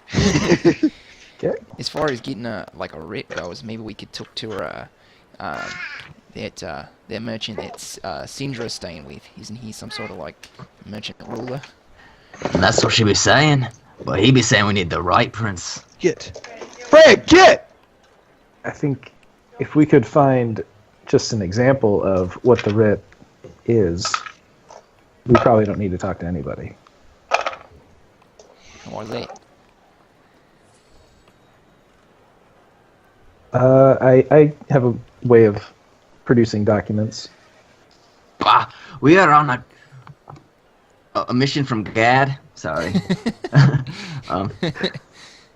We can do this the right way. Is that the wrong way? Aye. If she says we need a writ from a prince, then go to a prince. Tell him we are fighting for the lives. We could just save everybody the time. Bah. Just be making sure I'm looking the other way.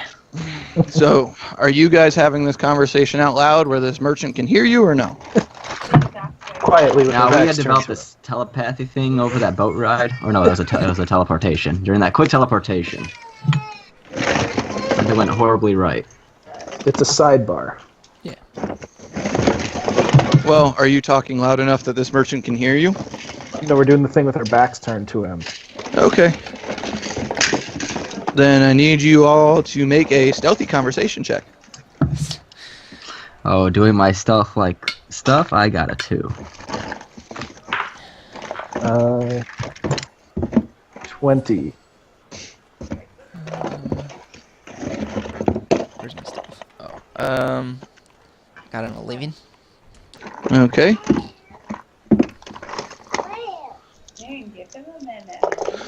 Well, then, between you guys, he catches enough of the conversation to go, taking a prince's name without his permission for any type of purpose can lead to your death. They don't take kindly to it. This is a city of, honor, and reputation is everything. Oh, completely. Well, what would make you think that we weren't going to do things on the up and up? Oh, just the, shaded conversation after mentioning a writ. Now, you said we'd be needing the right prince. Which ones are Yes. the right ones? Which Well- ones are the wrong ones? Depends on what you are looking for. What would you like? We would like that writ you're talking about. For what product? For, well, canoes, bug spray. It all sounds good, to be honest. Well, You don't do that. That's disgusting. Go get him. for magic items, you need to talk to Ikane Afas. For additional magic items, like potions and the assorted, you need to talk to Wakanaga. For any type of beast, for dinosaur races, companionship, beast of burden, you need to talk to Ifan. For special items, Oh crap! I lost this prince. Haha. Give me a second. Still doing dice things. Oh, do. Where'd he go? I've lost it. So Wakanaga Matumbo, that was the guy that was Syndra's Who is- friend, right? Mm-hmm. Who was the first one? That First was magic item one. Ikani Afaz, Okay. which is EKENEAFA.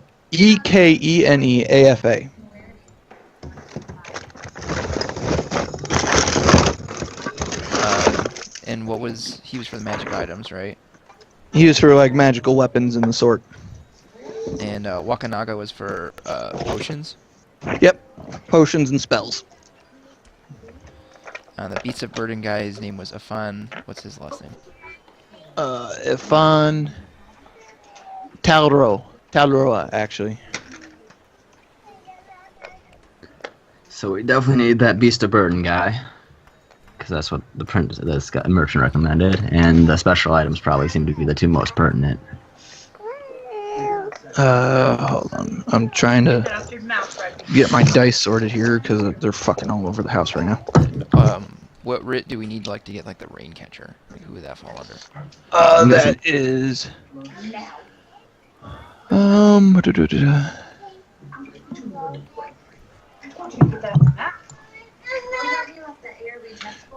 For that, you need to talk to Quayoth, which is Kwayoothe.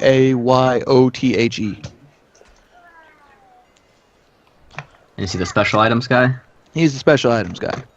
Okay, so we need Afan and Quail seem to be the two most ones, because if it's between getting a beast and supplies and then magical items, I think we should choose the beast and supplies. Well, I Unless we wanna guess it kind of get a lot of depends money. on if the insect repellent is considered a potion or not, because then we would need. It is not. It is a special item. Oh, okay. But I guess healing potions might not be the worst idea going into Just remember, you are in a city where there is a decent markup on everything. yeah. Well, should we pool all our money in? Or is it a everyone for himself kind of party? I'm only missing one right now. Really, Zane?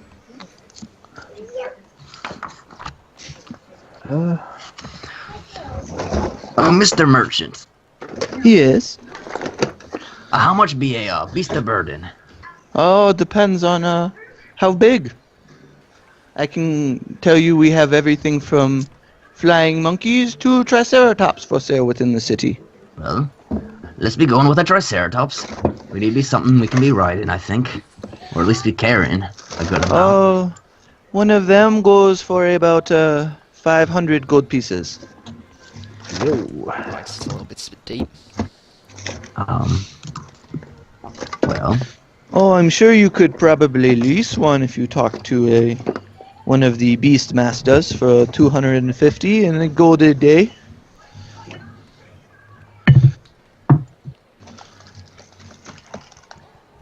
well, I think... Well, first things first, I think we should talk to Syndra about her prince. See if we can get some writs going. Because it seems like we can't be doing anything without them. Yeah. There's plenty to be done without them. You can drink, you can go have fun, you can gamble. We don't be having money to buy the supplies in the first place. Drinking, as much as I'd be liking it, I can't afford it at this juncture. But the gambling, we could make plenty of money and buy a triceratops. Maybe we could also look into those little odd jobs that Ailey was talking about in the inns. Thank you, Pumpkin. Alright. Okay. Well, Syndrome mentioned that a raucous pub. The Thundering Lizard, yeah. Aye, that seems like as good a place as any. You were given two options. Do you guys remember the other one? The Zen Garden, I'm back. House of Tranquility. House of Repose. Okay. That was close. Oh shit, I think I found all my dice. Yeah, I think the House of Repose is less likely to find us odd jobs, although they might be less likely to die if we do find them there. Alright. So, as you gentlemen are inside, been talking to this merchant, the weather suddenly takes a change. And you end up in a temperature drop with medium rain with really high winds. Just spontaneously starts raining like a bitch. So it's like when you're in Florida. Yeah, pretty much. Except a little bit cooler. The average temperature in Chult is about 70 to 95 on average. Right now it's dropped down to about 55 to 70. But the Chultans running through the streets seem completely unaffected by it, and they're just going about their business as usual, and, you know, it doesn't affect them. They're just kind of used to it at this point. And before we leave, I'm just want to go back over to the armory guy and trade in or sell my heavy armor, my chainmail armor, and get myself some studded leather as well on this great survival guide's advice. So you said chainmail Yeah. is what you had? I currently have chainmail, yeah, and I'd like to get studded leather. Actually, give me 1 second. I want to tell you guys something. I can find it. Alright. So, since I already mentioned dehydration to you guys, so you know your player or your characters haven't quite experienced this yet because you haven't talked to the right person, but you need to drink at least 2 gallons of fresh water a day, and if you don't, there is a saving throw, and if you fail, you suffer exhaustion for it. Nice. Yeah. Let's see here. And if you are wearing medium armor or heavy clothing, you take disadvantage on those, or not disadvantage. I don't know, you take disadvantage on those rolls. So this way you guys know what the effects of dehydration are, because I don't want to surprise you with this and possibly kill you, because I don't want to be that dick. So just something to keep in mind. You may want to inquire further about said dehydration, since he did tell you that heavy clothes are bad and that you have the knowledge of exhaustion, so it would make sense that you guys could figure this out.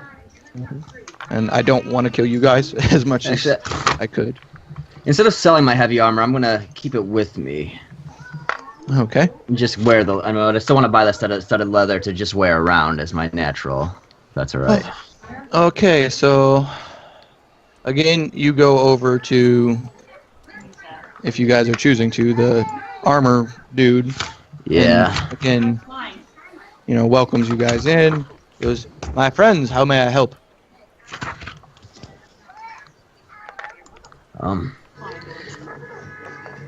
I'd be needing some lighter armor for during the day. What kind of armor would you like? I'll be looking for the leather, the studded leather. That goes for 60 gold pieces in my shop. 60? I believe he told my friend that he could have it for 52. What friend? The red one with the horns? Oh, him. Yes, I did say 52 for him. Well, shouldn't it be 52 for me then? I have to make a profit, and this is the only city on the land that has these kind of wares, so... But seeing as you have me in a corner, 52. 52 it is. Alright. He hands over a set of studded leather armor, which, surprisingly enough, was already sitting out on the counter. Go figure. So, you said we have to drink 2 gallons of water? 2 gallons of water a day. A water skin holds 1 gallon of water. No, a water skin holds a half a gallon. I thought it was 4 quarts. 4 pints. 4 pints, yeah, so half a gallon. So we need to basically have 4 full water skins per day of water. Well, Well, I met this armorer guy. Your friend over there, he mentioned dehydration.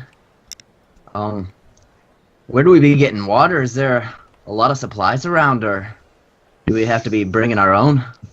Well, in the city there's water everywhere. There are rain gutters on every roof, cistern barrels at every house.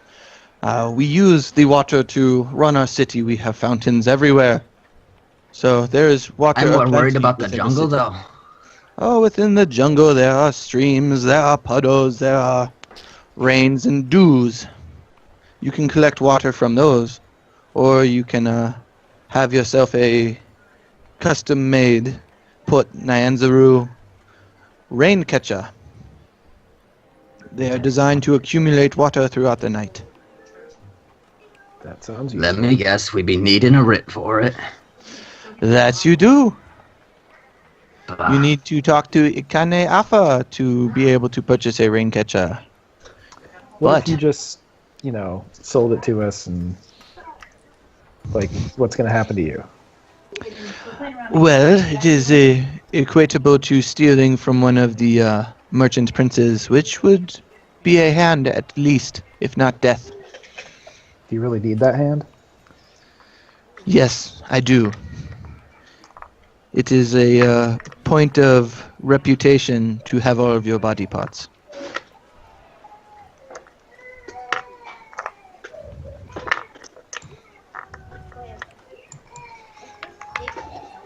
But the rain catcher, it can generate up to 8 gallons of water throughout the night.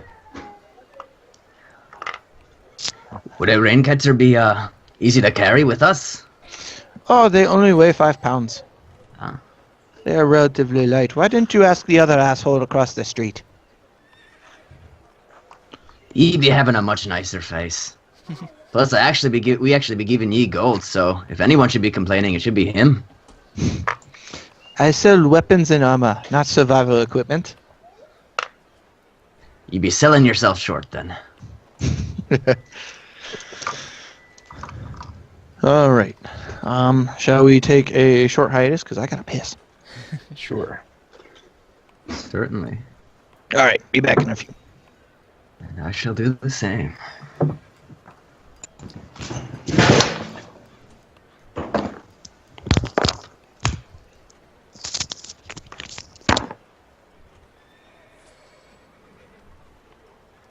Man, that's a lot of water to have to drink. And a lot of water to have to carry.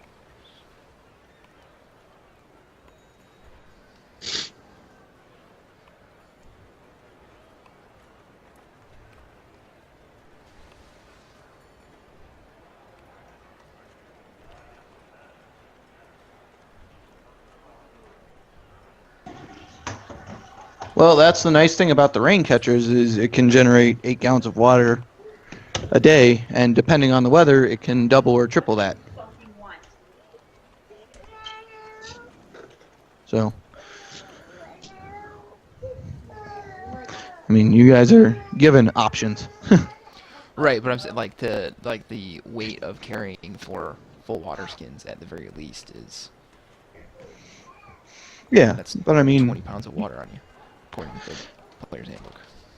that also, I mean, you guys, if you can figure it out or find the right person to venture with you, can make water as you go along from puddles and shit of that nature, so you don't have to carry all of the water with you.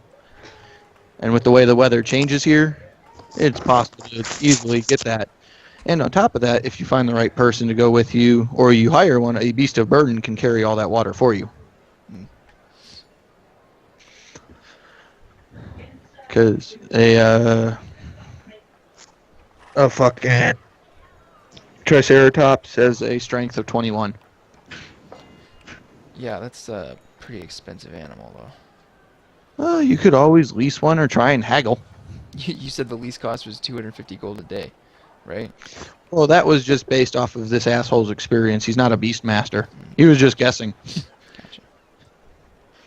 And I mean, you do have the option to gamble, and in the not too distant future, there may be some other endeavors for you all to make some gold and coin and increase your coffers. And who knows, there may be somebody out there that you could hire to go with you into the forest as a guide that might have one.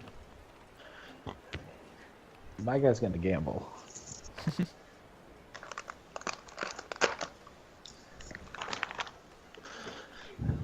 All right, I'm back. All right.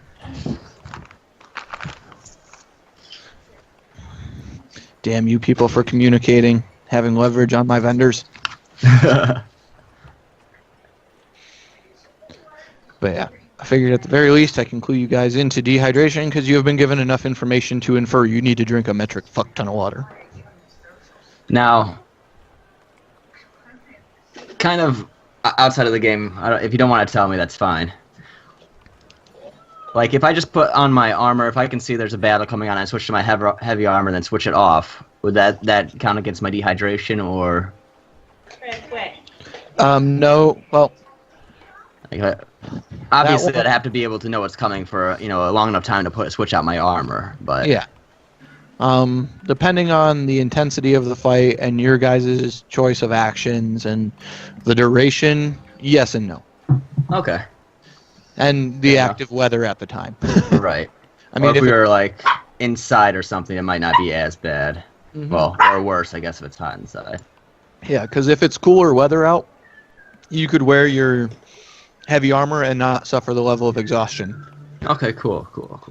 If it's, normal weather, you'll make the check and you may or may not suffer it. If it's hotter out, you will definitely get an exhaustion without question. Yeah, because I was about to sell it, but then when I looked at the difference, my AC dropped 6, just switching out that. I'm like, I want to hang on to that heavy armor. Yeah. It's worth the 18. Everybody back yet? Sure. Mm-hmm. All right. Well, let us continue. So, you guys have been told that you need to get writs for specialty items, that you should probably procure rooms within the city, and that there are gladiatorial combats, there's a executioner's run, and there are dinosaur races that you guys can all wager on. I'm checking out these dinosaur races. All right. Oh. What would anybody else like to do? I think I'd like to go to the Thundering Lizard to see what kind of odd jobs are available. All right. So I want to go to the Thunderling Lizard as well. And along the way, or if I see anyone, I want to ask them about the Executioner's Run. Like, do I know anything about that? Is that something that I can do? Is it like a Ninja Warrior type thing? I mean, there's plenty to learn within the city. I mean, it could be as simple as just grabbing somebody on the street as you guys are heading somewhere and asking a question. So, are you going to move as a group to the Thundering Lizard to acquire a room, or are you going to split and one go do dinosaur racing and rest go to the inn? Well, is dinosaur racing on the way to the inn? Do we know where that's at? You do not at the moment. Well, I guess the first place we should do is just ask about the general location of things, I guess. You do know where the Thundering Lizard Inn is at. You have been told that. You don't know where dinosaur racing or the princes reside to get your writs. Okay. So I guess we'll start at the Thundering Lizard then and get some directions for going elsewhere. Okay. Let me find it. Apparently it doesn't have a link for it, so I'll just make it up on the fly. Works for me. So, since you guys have decided to move to the Thundering Lizard, so you come across a inn in the Red Bazaar district, which happens to be where you're at because that's where most of the normal shit occurs for most people. Some of you I have to still add control for.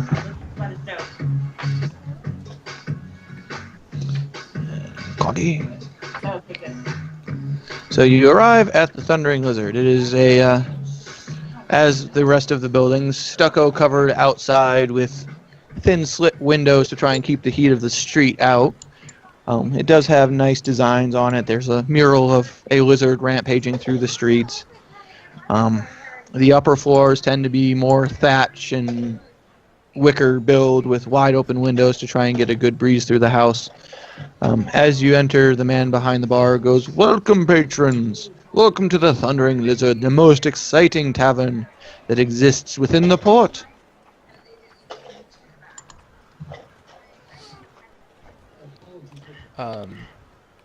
Do we see like a job board or anything like that?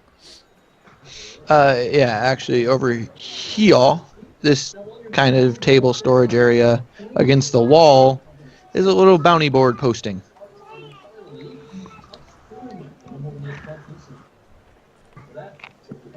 Thank you, sir. I'll be with you in a second, but first, I think we'll be checking out this board. All right, let me know if you need anything.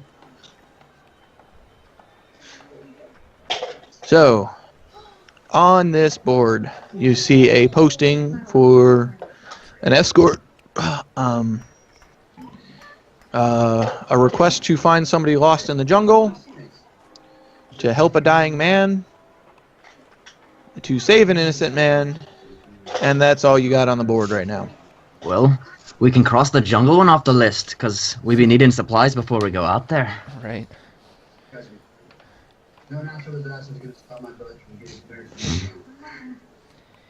What's this about saving an innocent man? That seems right up my alley. All right. Oh, and I missed one. There's a posting for pirate hunting. Pirate. Ooh. Yep. Ooh. So, on the board, it basically is a request that my husband has been unlawfully detained and is charged with running the executioner's run, and any help to save his life would be paid. For I want to pull off a take a number tab on that one. okay, it directs you to Bellum, and the man you are required to save is called Draza. Okay. Well, It tells you that he can be found normally within the Thundering Lizard, surprisingly enough. okay. Is there another job you guys be interested in? I might be looking into this one. No. I'm open to hunting some pirates. Aye. All right. Pirate hunting directs you to the Harbor Master. His name is Zindar. He has an office where you guys actually landed, and to speak to him for the tasking, and that there is a wealthy sum of 2,000 gold pieces for each pirate ship that is captured and brought into port, and a bonus of 500 gold pieces for each pirate captain brought in with ship. The pirates that are being hunted are the Dragonfang, the Emerald Eye, and the Sturge. There's our Triceratops right there.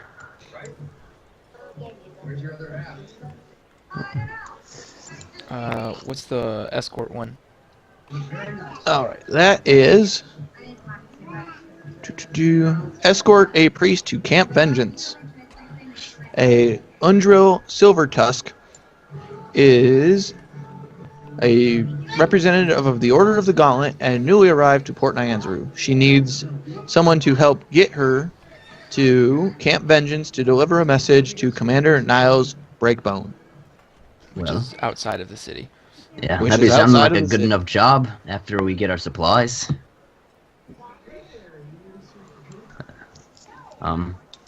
Maybe we should go and talk to the bartender about these races and maybe the executioner's run. Barkeep, I've heard about some races you guys have here in town. Yes, we have races. Do you care for the human type or the animo type? What do we make more money on? It depends on how much you wager and what on.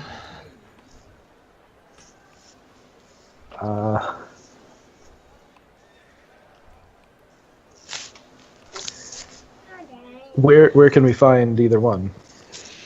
The Executioner's Run is just barely outside the city, still within a safe range. If you pull out your map, yeah, actually, let me see if it'll just do it. No, it won't do it for me. Okay. You pull out your map, and we'll go there right now real fast. I wish there was a way I could just give this to you guys. Oh, wrong map.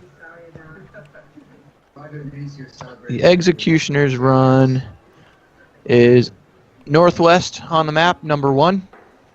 Okay. So just outside the city walls. Oh, is there numbers on yours that we can't see? So it's over here? Yeah. Yeah, it's that Yep, northwest. raised rectangle looking thing, I think. Like Yeah, up here. pyramids, yeah.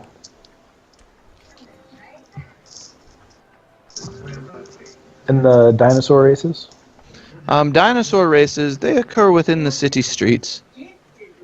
Just anywhere? anywhere?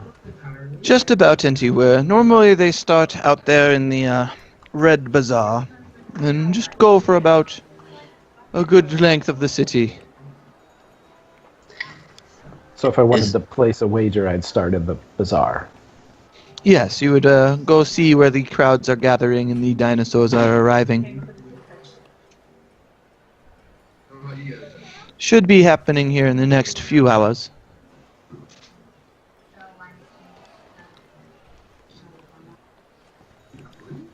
So, come on, cooperate.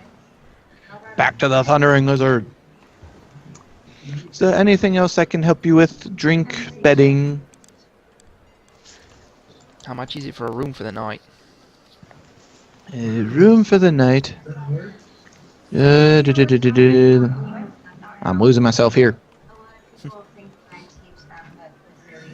Actually, I wonder. They have specific values, and I can't remember what they are.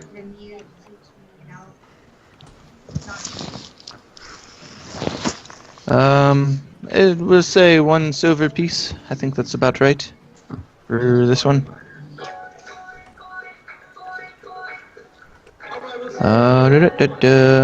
Silver is how much of a gold? 1/10. 1/10.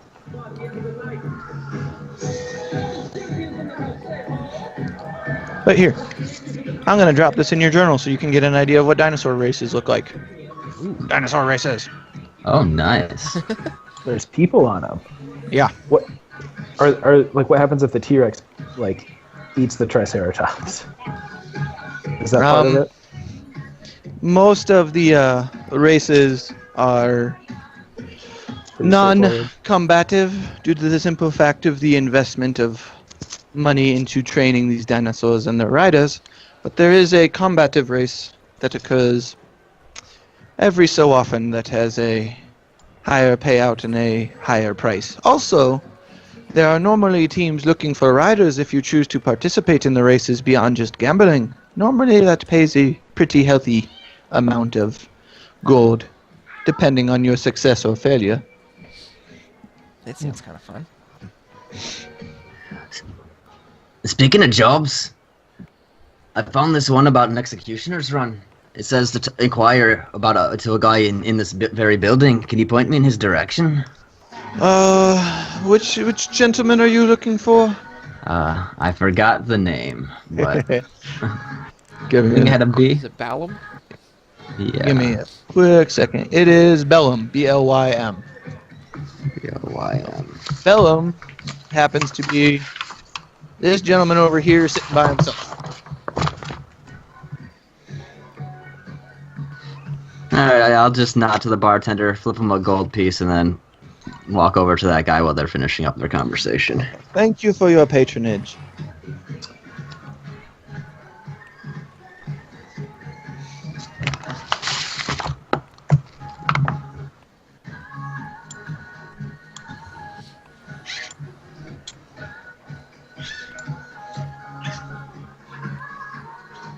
What the fuck are you doing? Go get in timeout.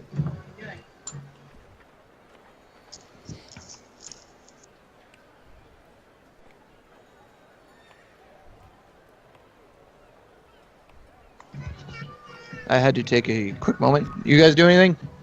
No, we didn't do that. Okay.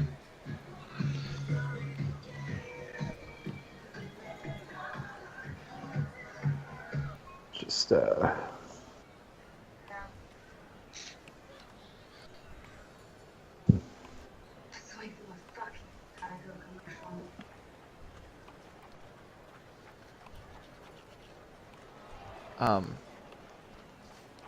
What's this Bellum character have to say? He's just kind of sitting there in his drink at the moment, kind of being mopey. Alright, I put the posting down on the table and say, "Tell me more about this innocent man." Well, it is my husband of all things. Yes, very progressive city. Deal with it. And Gordon allows it. and he has been a victim of mistaken identity for crimes he did not commit. He was with me that evening, and well, he's been sentenced to run the executioner's run with some velociraptors for his crimes, and well, I would like some help in saving his life. What exactly is the executioner's run? It is a way we punish criminals within our society. They are charged with being put into this pit, and to earn their salvation, they must run from one end to the other with wild beasts chasing them, and those who make it through are absolved of their crimes, and those who do not are dead. So how do you want us to help? Can we just jump in the pits and kill the velociraptors? That is very frowned upon. I just need some way to give him some kind of an advantage without it being known, so he can make it out alive. Okay. So what, do we dress up like velociraptors and take their spots? that sounds like a plan. I don't think you'll be able to fit the size requirement. Oh, it was a short joke. I think it's a fat joke. Oh, Bah. the only way to get into the executioner's run is to commit crimes and be caught and sentenced to it. There are individuals who seem to repeatedly commit crimes to become famous by running the executioner's run.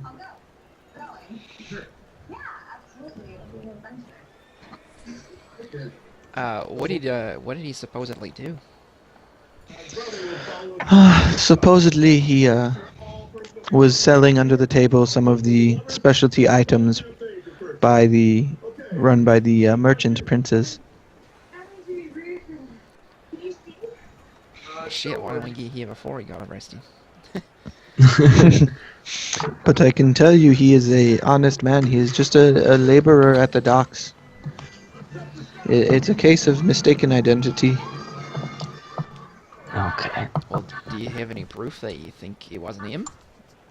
The fact that I work with him and I live with him, and he and I do nothing apart.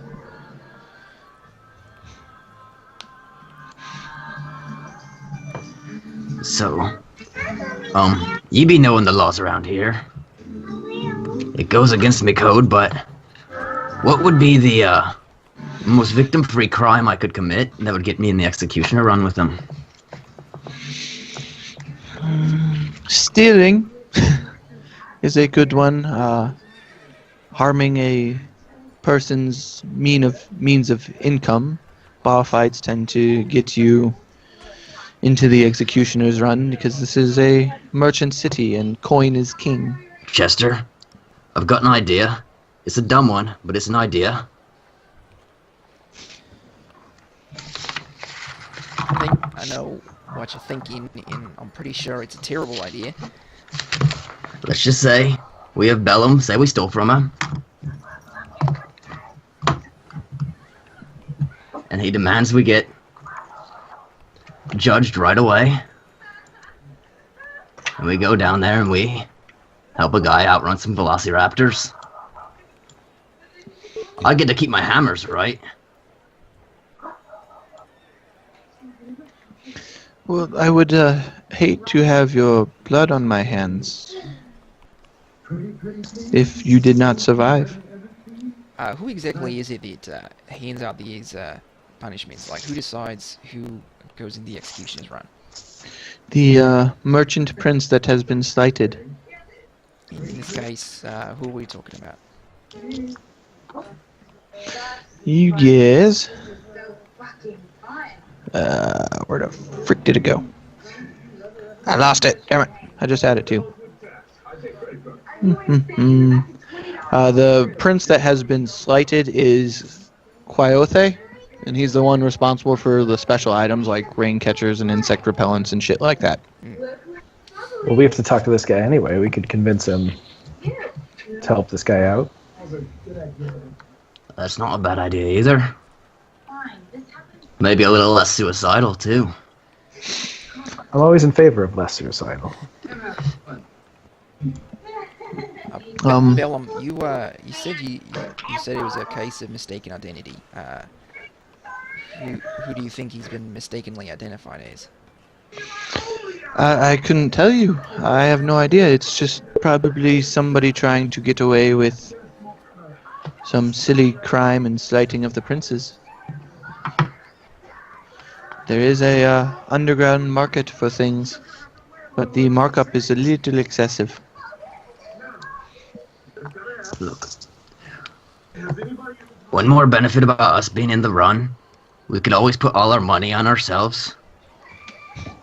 If you are in the run, you have no rights. Not Well, until you make it obviously through. not all of us will be in the run. You can leave someone out. Preferably someone with some distance Preferably stuff. me. Or we could talk to a prince. Let's at least start there. Aye. When's this run set for? Do we have time? It is not to start for another day or so. Oh. Well. At this time, for shit and giggles, back here, you see this individual, who turns out to be a drunken sailor, start harassing the three individuals behind him. Is it early in the morning? Slightly. Oh, wrong thing. And so he proceeds to start harassing them, and in turn, takes a swing at... Damn it, I can't grab a hold of it. No, not that one. Damn it. Yeah, the whole world's moving. He's really drunk. There we go. Won't let me grab him for some reason. Oh. But... Yeah, what the fuck? Are you in the wrong layer? No, I keep going to the right layer. It just won't let me grab it. But there we go. Fight begins to break out. And the barkeep is proceeding to yell at this fucker to knock his shit off and looking at you guys to see if you're going to do something. Well, that's, Are we your didn't bouncers just find now? out that barroom brawls are sort of against the law? The barkeep looks at you and goes, "You stop him, I not charge you. I charge his dumb ass." You be picking the wrong bar. So he basically decided to be a dumbass and be drunk off his ass and get himself killed.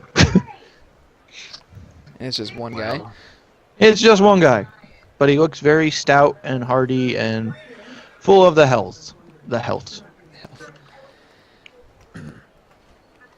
Hey, Cloggy, we might be needing your hand in here.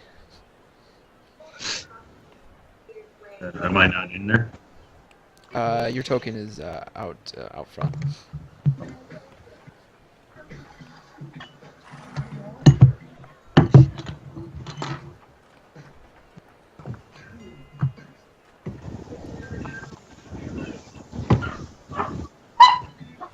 I heard an animal.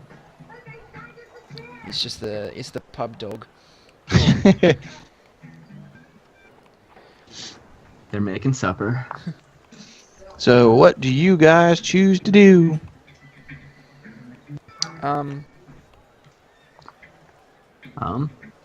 Well, get up and start running towards the drunkard, I guess. Yeah. He looks at all of you and goes, "What the frick do you want?" There's a lot of us, and only one of you. Just please, sit down. Shut up. He looks at you and kind of stumbling goes, "I've taken shits taller than you." Oh, I baby taking shits redder than that guy. Oh, he's not here anymore. Well, he may be. Are you taking shits Tatum, greener but than he's that good guy? He may be a Tatum, but he's good people, and you'll watch your mouth when you talk to him like that. And I just want to like shove him using my quarterstaff, like shove him in the shoulder, Okay, like a pool cue. like a pull cue. He stumbles back a little bit, but proceeds to come forward and roll initiative. All right.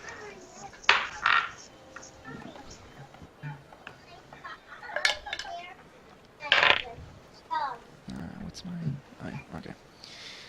I got a 7. Okay. 16. 10. Hold on. I got it. And- Add y'all in. Have we had a rest since the initial fights? Nope. Okay. So we had 7 for Chester. What was the next one?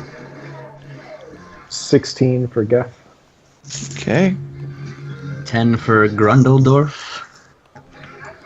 And Cloggy. 18. Damn. That, yeah. Wow, this guy's gonna get his ass kicked. All right. So, up first is going to be Cloggy. Where is this guy? He is right there. Okay.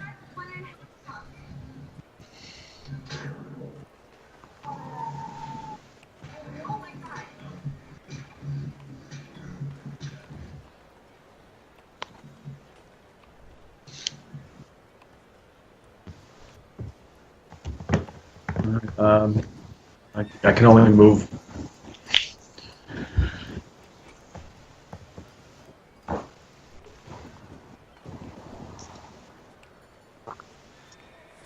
So that's the end of my turn. Okie dokie.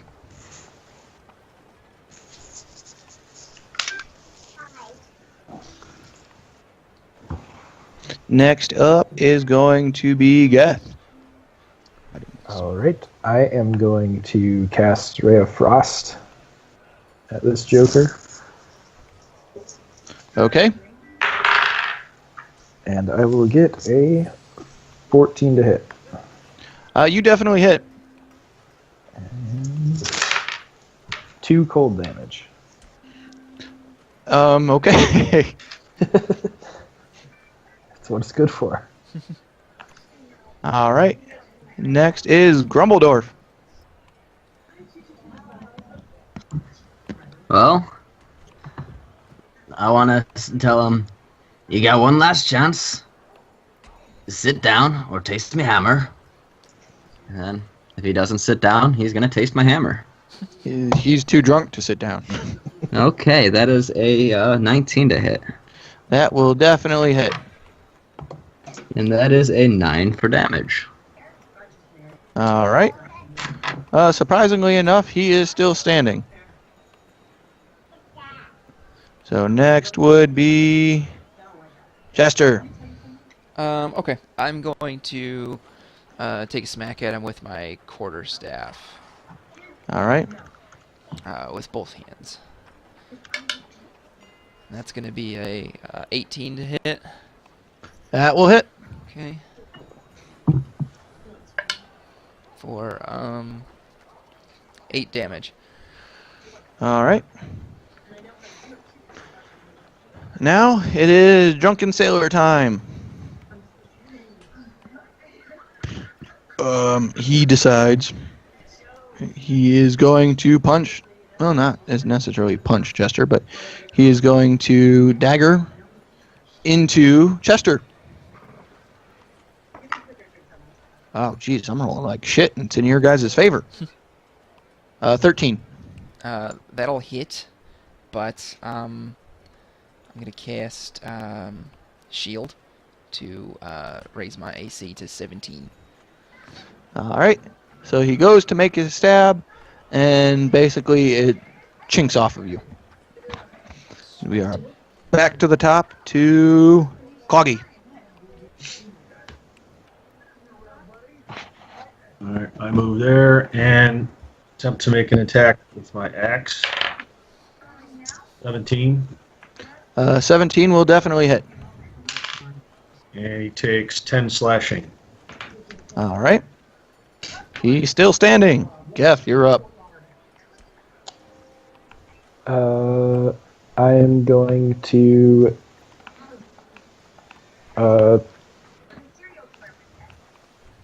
take out my crossbow and take a shot. All right.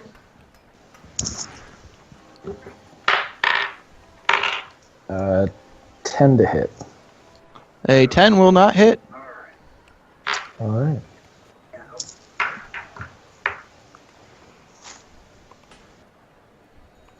Next is Grumbledorf. Again, I implore ye to sit down.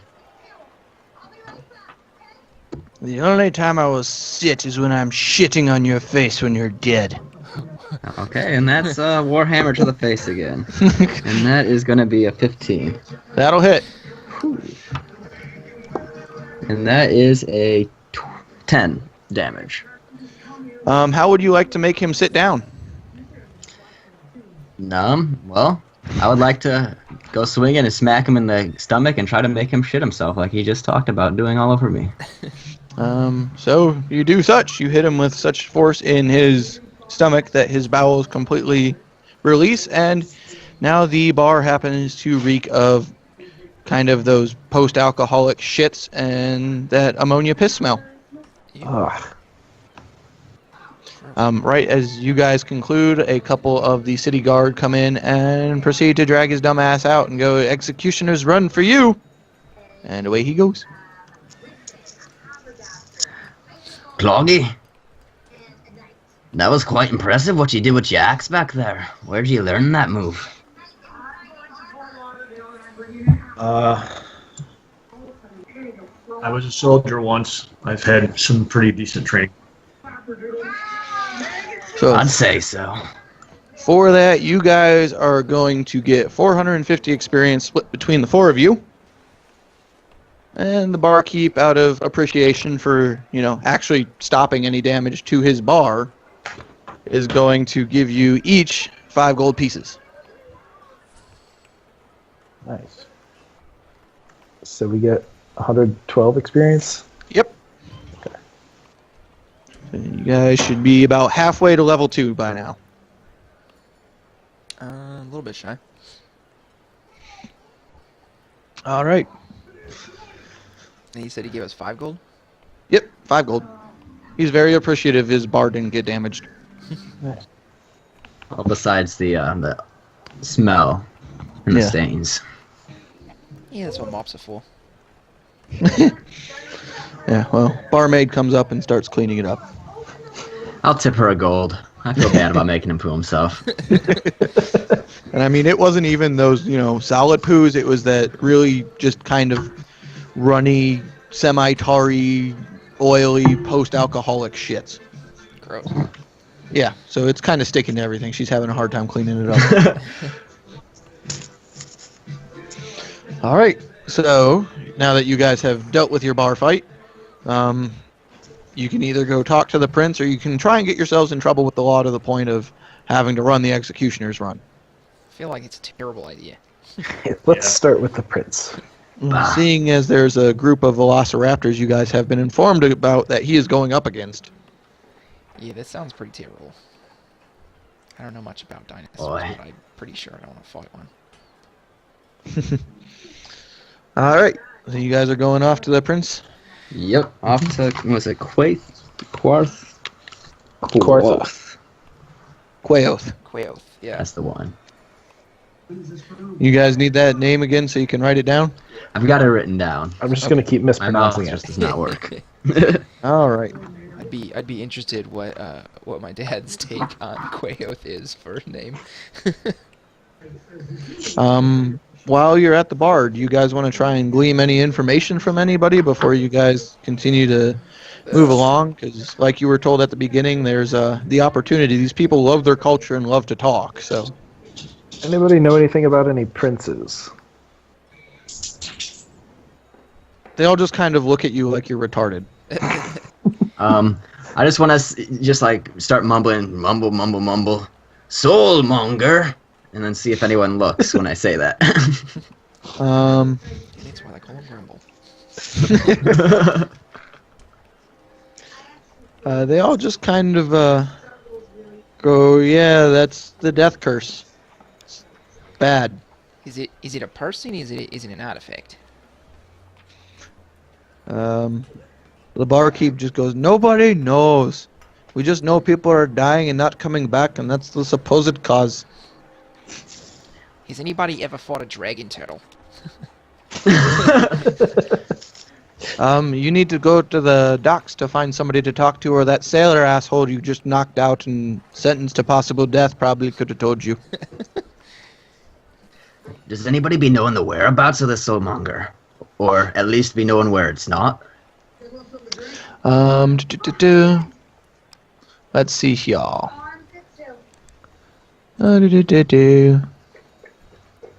Nope, nobody knows the location. Bah. But you guys do manage to overhear just people talking about their city and whatnot, and overhear a bit of conversation that the Chultans had many kings and queens, but none more beautiful than Queen Zalcor.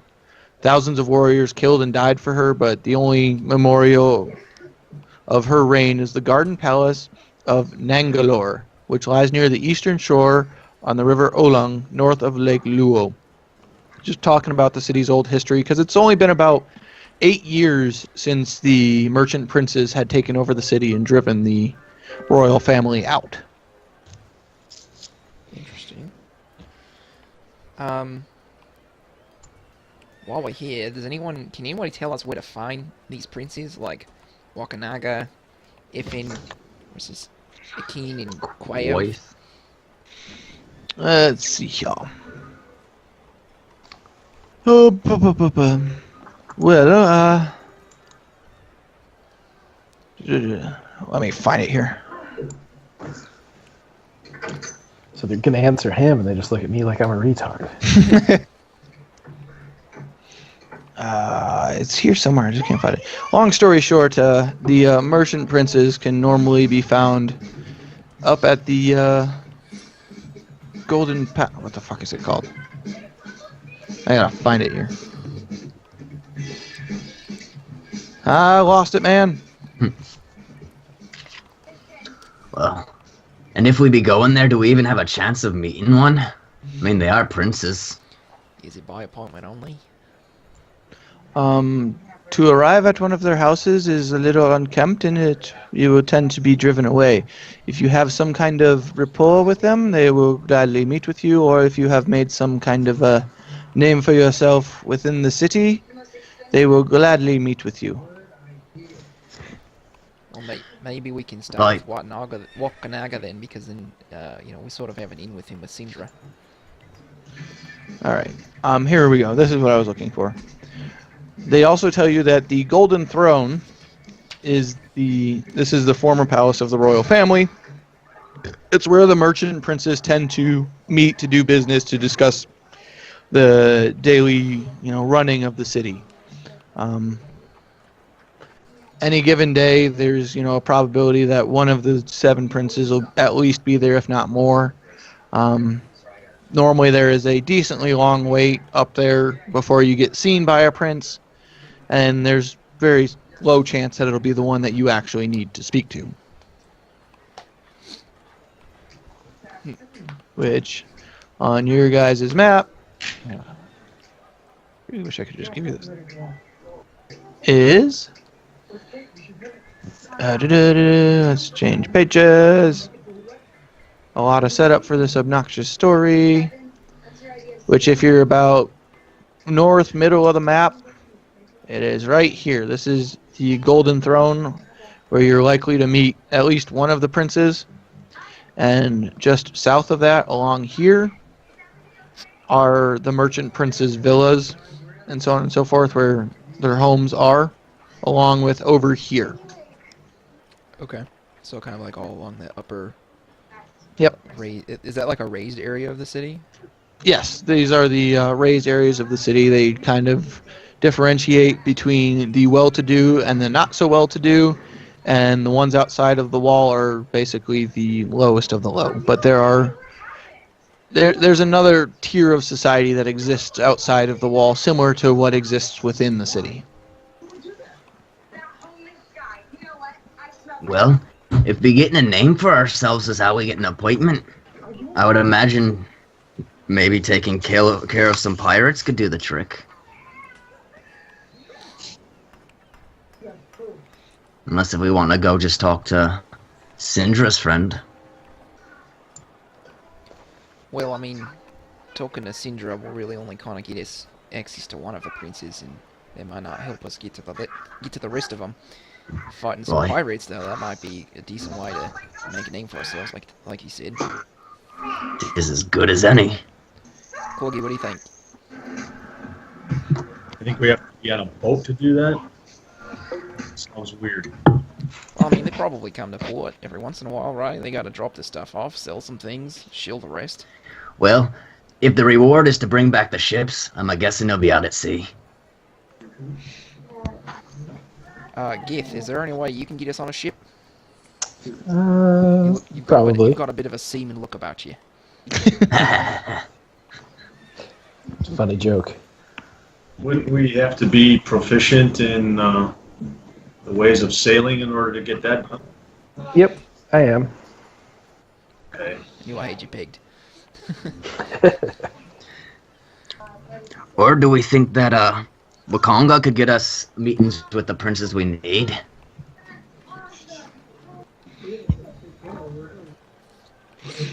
Are we still in the bar at this point? Yeah, you guys are still in the bar. I want to ask whomever we're by, do these princes, do they have good relations with each other? Oh, yes, they must. They all are in charge with running the city. It is a joint venture.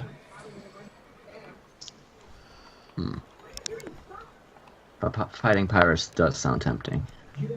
It does sound like a bit of fun.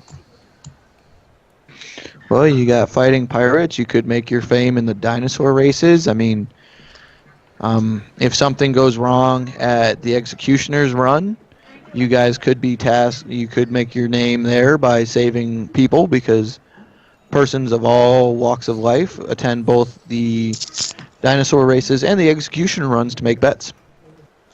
Interesting. So there is a possibility at either of those also meeting a merchant prince.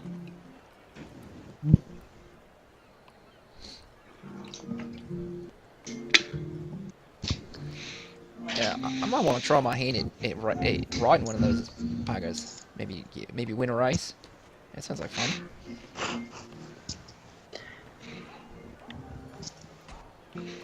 You plan on writing something that you never even heard of before today? What could possibly go wrong? I can't see much. Aye, that's the truth. All right. Well, up to you, gentlemen, what you choose to do. I'm actually fine with all four possibilities. Make a name for ourselves in either one of the three locations, or just go talk to Wakanga. I think all of them are just going to be as fruitful as the next. I think either the pirates or the dinosaur race. Yeah. So as you guys have been, figuring out what to do, you hear a drunken man telling you telling another story near you guys in the bar, and it goes, long ago, there's a peaceful tribe of fisher folk called the Aldani. They angered Bato by catching and eating all the lobsters in the river as punishment for their greed. They were all transformed into monsters, and they supposedly reside in the Aldani Basin. Very dangerous place. And he kind of falls over drunk. Good story. Anybody care? Well, if there's lobster folk, I think we should be avoiding it. It sounds worse than the pirates. Although maybe tastier. I go well with butter. And pirates You are guys So? have lots of endeavors. Pick one.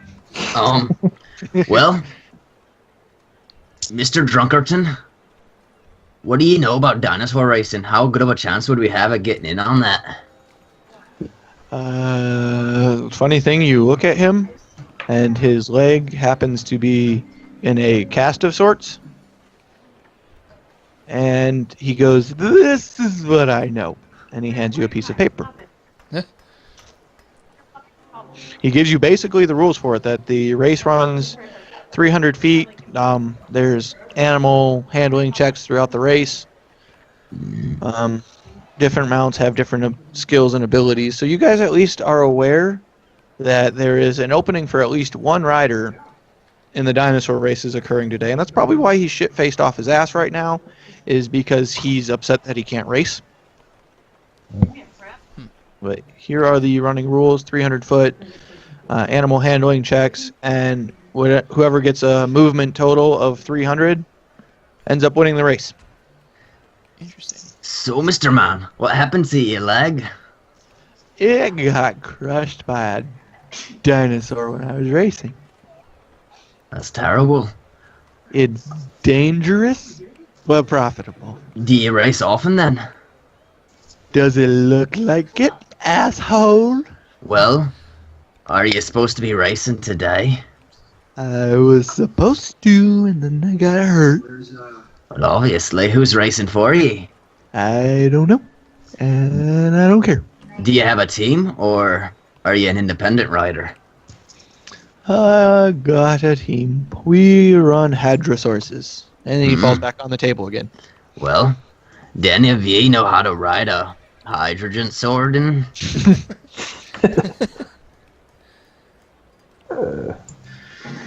We could. Anybody know how to ride anything? I don't have proficiency in animal handling, if that's what you're asking. Or do I? Are you any good at it? It's not my worst thing. I mean, if it counts as a land vehicle, I can drive it.